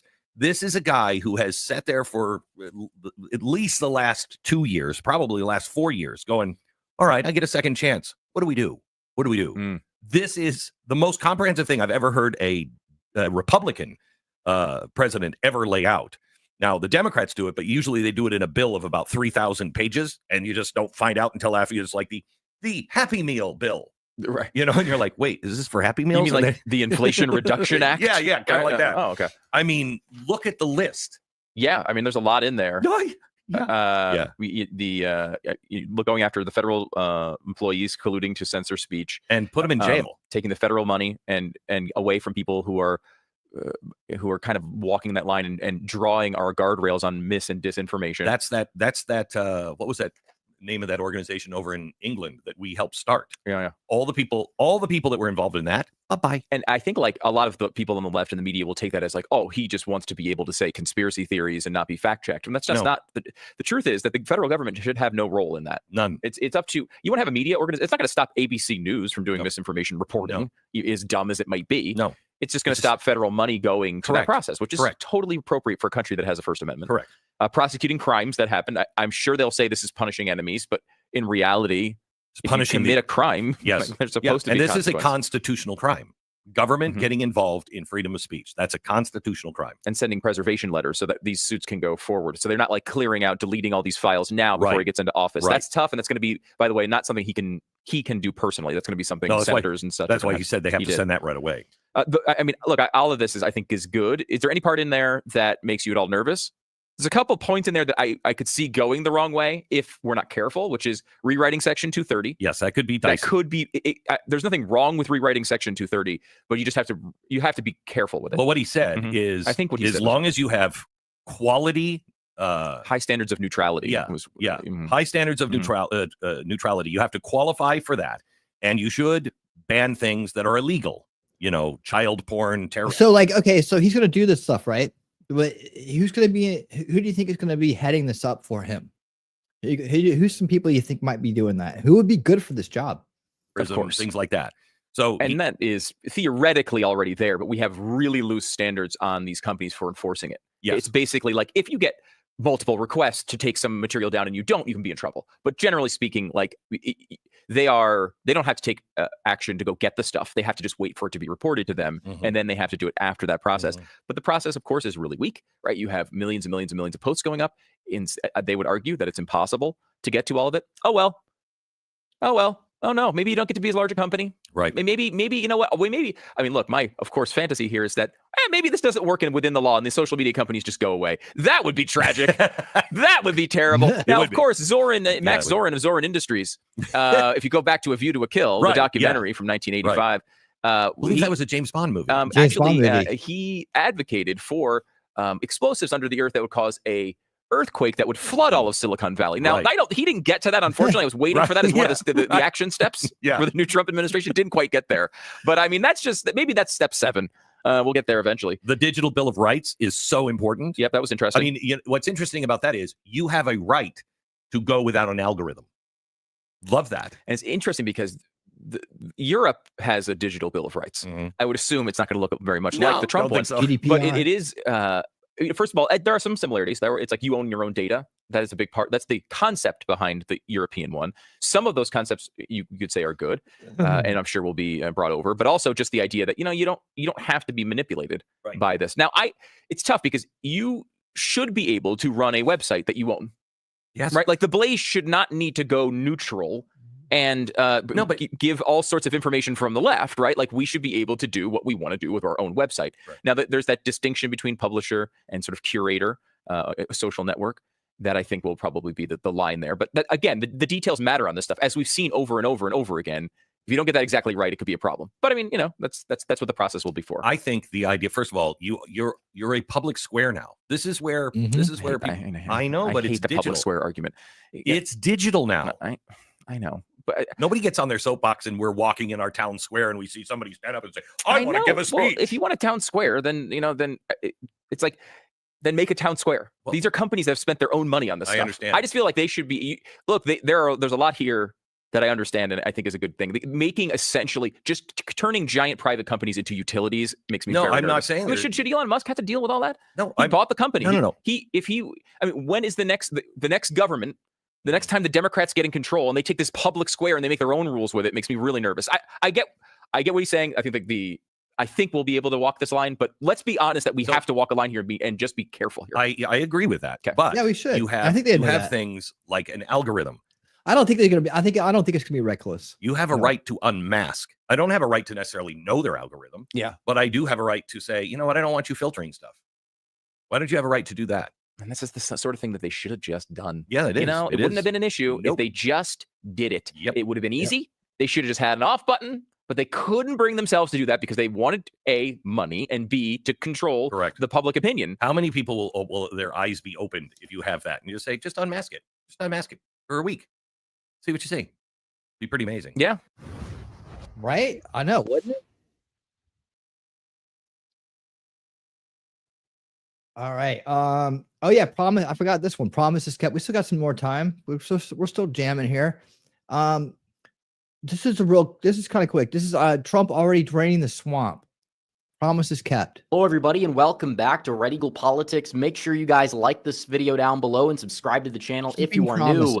So already, Donald Trump hasn't even won for an entire week, and you're starting to see him drain the swamp without even lifting a finger. Just the mere thought of Donald Trump returning to power is sending shockwaves and dread through the bureaucracy, the same corrupt bureaucracy that held back his administration the first term and has done everything possible to try to keep him out of office. This time around, they're defeated. They don't know where to go from here because they couldn't get him. They couldn't get him the first time. They couldn't even technically get him after 2020 to the point where he comes back. He wins with a resounding governing mandate and an election victory that was wider than most people had anticipated, to the point where it's like, yeah, these people are losing their minds. Some career attorneys are already considering just giving up. They're giving up. They're heading for the exits because they know they're not going to be able to get away with it for much longer. They poke the bear. You know, Donald Trump, he's not really looking to play nice with these people anymore. He's looking to go out there and get revenge. That doesn't necessarily mean he's going to throw a bunch of people in jail. Maybe he will some people. But what it really means is you have a lot of people that have done him, and not necessarily just him, but the country, wrong over the past, decade or so. The deep state within the government, as a lot of people like to put it, that is something that Donald Trump was kind of unable to, get rid of, partially because he was surrounded with a lot of these bad faith neocons, which are not a part of his administration this time around. He already came forward and said, no Nikki Haley, no Mike Pompeo. Already you get rid of people like Mike Pence and all these other clowns that are like grifting never Trumpers now. So you're seeing what's going on. You look at the fact that Trump is back. He's back with a good team around him, because you're not just electing a president, you're electing a team. And he's got people that are going to help him succeed instead of people that are going to try to prevent him at every single turn from succeeding. So already the deep state is on notice. They know that this is not going to be the same Trump administration you saw the first time. It's going to be effective, and he's back and ready to drain the swamp. That's the one campaign promise he made back in 2016. And he didn't really campaign on it a ridiculous amount this cycle. I think he left a lot of that to RFK Jr. and Tulsi Gabbard and even Elon Musk, of all people. But you're kind of seeing the fact that already, he's not backing off of that now. He's leaning into it right now, and he doesn't even have to lift a finger for some of it. You can see this article from Politico. We know what's coming. Federal bureaucrats wrestle with fight or flight response to the Trump election. What does that exactly mean? Wave of departures. They are bracing for impact. We have all these corrupt people in government. They've been there for a very long time, and they've weaponized the institutions against the political opponents. Even when Trump was in office, Trump is saying, no more, you're done, you're fired. And they know it. They know it. And not only that, he's building up his cabinet. And that's another thing. And he's building up his cabinet with far better people now than he was building up his cabinet with back then. You're talking about the first moves that he's made. He's putting his own border czar in there, Tom Homan, who did a very good job during Trump's administration as the director of ICE. And then you have Susie Wiles, who is very competent as chief of staff, but the deputy chief of staff, who's going to be doing a lot more with policy matters. That's Stephen Miller, who is probably one of the most, I guess you would say, like based individuals regarding immigration, not just with the border and border security and illegals, but he wants, mass deportations. He wants to lower and slash immigration across the board. He's somebody who is like, I guess you would say, a nationalist, populist type of guy. That's the direction the party is going in. And somebody like Stephen Miller, very smart, very intelligent, very capable. They fear this guy. They fear-mongered about this guy when Trump was in the White House the first time. Seems like he's back, and he's getting a much bigger role this time, which is absolutely huge, and you love to see it. And then instead of Nikki Haley being the ambassador to the UN, it seems like Donald Trump is going with Lily Stefanik, who does have a mixed record in Congress, but in terms of like the whole loyalty aspect, she's going to do what she's got to do in regards of representing Trump's agenda on the world stage. That's what Trump is looking for as well. People who are capable, people who are loyal, and people who won't backstab. Even though her voting record's a little bit murky in Congress, it's gotten a lot better. And on top of that, she is somebody who is very loyal to Trump, and you possibly still could get like a congressional upgrade in the process at that seat right there. So all around, he's making good picks, but this is just the beginning of the picks. RFK Jr. is also going to be on board in some form. And again, we talk about draining the swamp, getting rid of these career bureaucrats. We have 3 branches of government, not 4. We've had 4 for a while. We got to trim that down. You have all these corrupt individuals in our government that really have no business having those positions because they're destroying the country. And now RFK Jr. wants to fire 600 employees at the National Institute of Health. A lot of these people, these bureaucrats, they've been the people. You talk about Make America Healthy Again. These people have been preventing that from happening. They're corrupt. They're bought and paid for. They collude with big pharma. They don't care about the American people, the health of the American people. But we need to change that and get rid of these people. And now Donald Trump is somebody around him, RFK Jr., who is ready. Look at that. Look at that. RFK breaking to fire 600 employees at the National Institute of Health, replacing them with a new cohort of workers as he seeks to dramatically reshape America's health agencies. Man, we have, God bless America, man. This is day one to get rid of these people, gut these institutions, replace the people in these institutions with capable people that care about the American people and have less of them. You got to trim the fat as well. And we're kind of seeing that across the board. And it seems like RFK Jr. is going to have a lot of pull with the cabinet.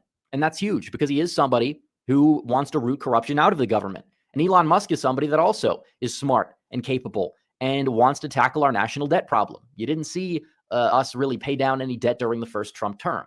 Although, again, who did he really have around him? That's the real question. Now he's got people around him that care more about those issues, care more about those topics. And we're kind of seeing, these people kind of talk about, oh, Trump, you should put this person in this position or this person in that position, building the cabinet. That's what you want to see. You absolutely love to see it because Musk is somebody he cares about, reducing the inefficiency and ineffectiveness of government. And he is somebody who, he's not like necessarily that ideological as like a conservative or whatever, but he is kind of a common sense type of guy, very smart, as we know. He's Elon Musk of all people, one of the most intelligent people in the country right now. If anybody's going to be able to fix the debt problem, probably going to be him rather than these career corrupt politicians on both sides of the aisle. And when it comes down to Trump building the cabinet, you talk about the intelligence agencies. They've been weaponized against the American people. And we saw that they colluded with big tech to. Okay, so we know that the CIA director went to Ratcliffe, but I swear I think Catel's Cash is going to be the AG. I think Cash is going to be AG. You got to have someone like him at that position, especially after Jeff Sessions and all the other jokers we had before in his last administration. He's got a lot of ground to make up. This guy is a bulldog. He's a hammer, dude. He's gonna get the job done like you would install Biden in 2020. Now Kash Patel, who is somebody who is MAGA through and through, could be the top contender for CIA director. So already you're talking about draining the swamp. You're talking about clearing out the bad guys within the government. Donald Trump this time is serious. I hope so too, on Scott. doing it. I haven't heard because anything you about have to her have the yet, right but people in the right position. What do you guys think? What do you guys think about? I think we've heard this. We kind of know where he's going to go with the CIA director. So I'm going to wrap it up there. Red Eagle Politics is awesome. Thank you so much for that, Red Eagle. Scott, where do you think Gabbard will go? Where do you think Gabbard will go? There's still places. There's so many places to go. I've been in the Cash AG train for months. Oh yeah, me too. Me too, man. Like, yeah, for a long time. Yeah, he's going to be amazing in that role. I think that's what he's going to get. Now, the whole thing is we got to be able to get these guys confirmed, right? And that's how that's one of the things that J. Michael Waller talked about in their plan to stop Trump, should he get in, is to stall his appointees, to basically gum up the works, muddy up the waters, do everything you can to make him run through sludge, So we're keeping an eye on that. By the way, the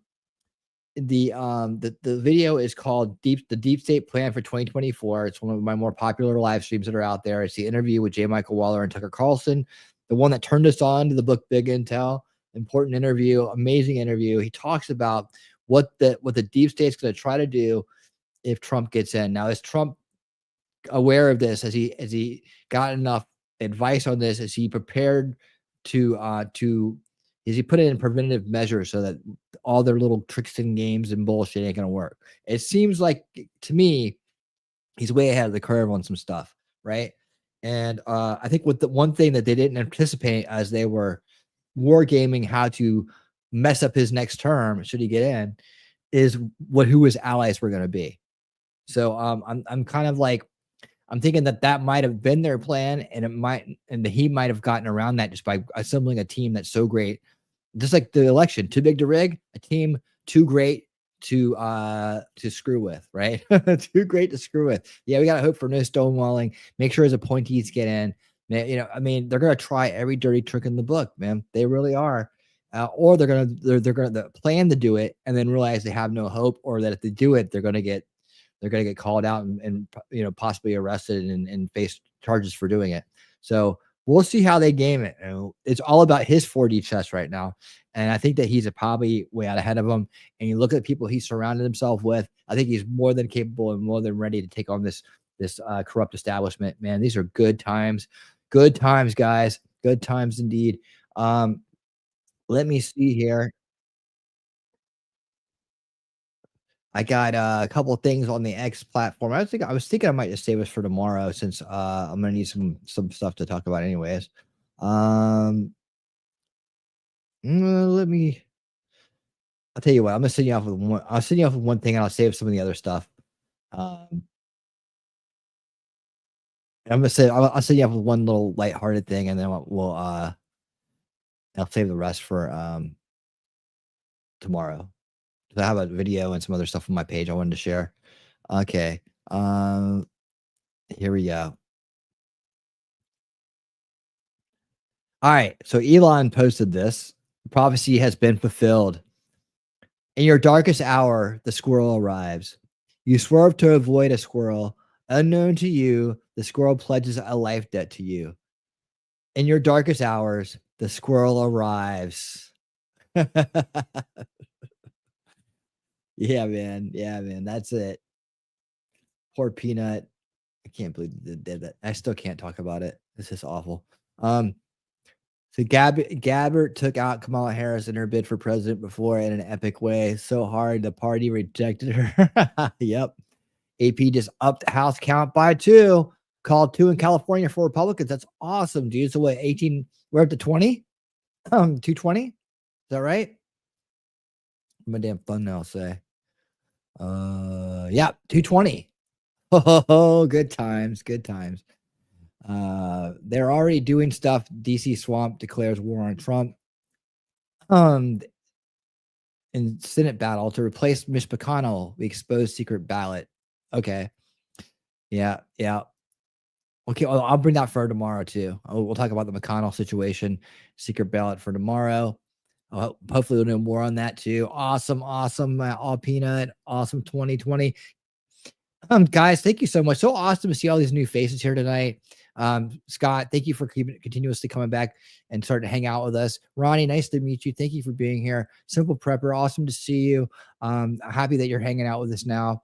So many awesome people. Of course, we always love it when Madcore stops by. There's some people here earlier. 10-6. Great to see you there. Thank you for holding it down for me on X, man. I need a someone over there holding it down for me on X, man, from down under. Awesome dude. Thank you so much. Man, Jacob Castro, Jacob Peach. You know, when you got double Jacobs in the house, you're doing all right. You're doing great, actually. Wolfram, the Alpha Mod, he already went to bed, but thank you so much for all you do. Heidi, thank you for being here so much. Heidi's a new regular, always here. Shelly, our hostess with the mostest, always talking trash and truths and giving big out hugs and love out left and right. We got Dana, who had to leave earlier, but she's been awesome. A new face around here, hanging out a lot.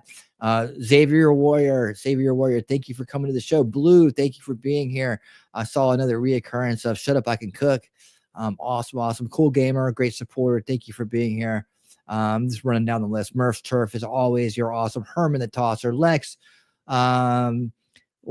awesome. Memento Mori. So many people. I remember you all. I do. I appreciate each and every one of you. I think I saw Outpost here, Outpost Nerd here as well. T-Rex Trucking and more. Count Trumpula. Thank you. Suzanne, thank you. Oh yeah, Ghost Guitar Whisper. Thank you. New face in the crowd. Song Whisper. Thank you. New face in the crowd. Thank you so much for being here. That was my new Canadian friend right there. Let's see. So many awesome people here tonight. I think I might have named everybody that stuck around and chatted with us. I do appreciate all the great chats that were going on tonight. You guys all rocked the house. And as I promised, indeed, as I promised, an upgraded outro tonight. Thank you guys so much for being here. I'll be back tomorrow night, 7 p.m. Eastern for another edition of Winning 2024, or maybe an Unveiling Reality, probably another 2024. We're having so much fun tonight. We'll keep the news rolling in, the good news rolling in. And until I see you, until next time, stay based. Enjoy, and keep on If you've lost faith in humanity, clap your hands. If you've lost faith in humanity, and this is your villain origin story, if you've lost faith in humanity, clap your hands.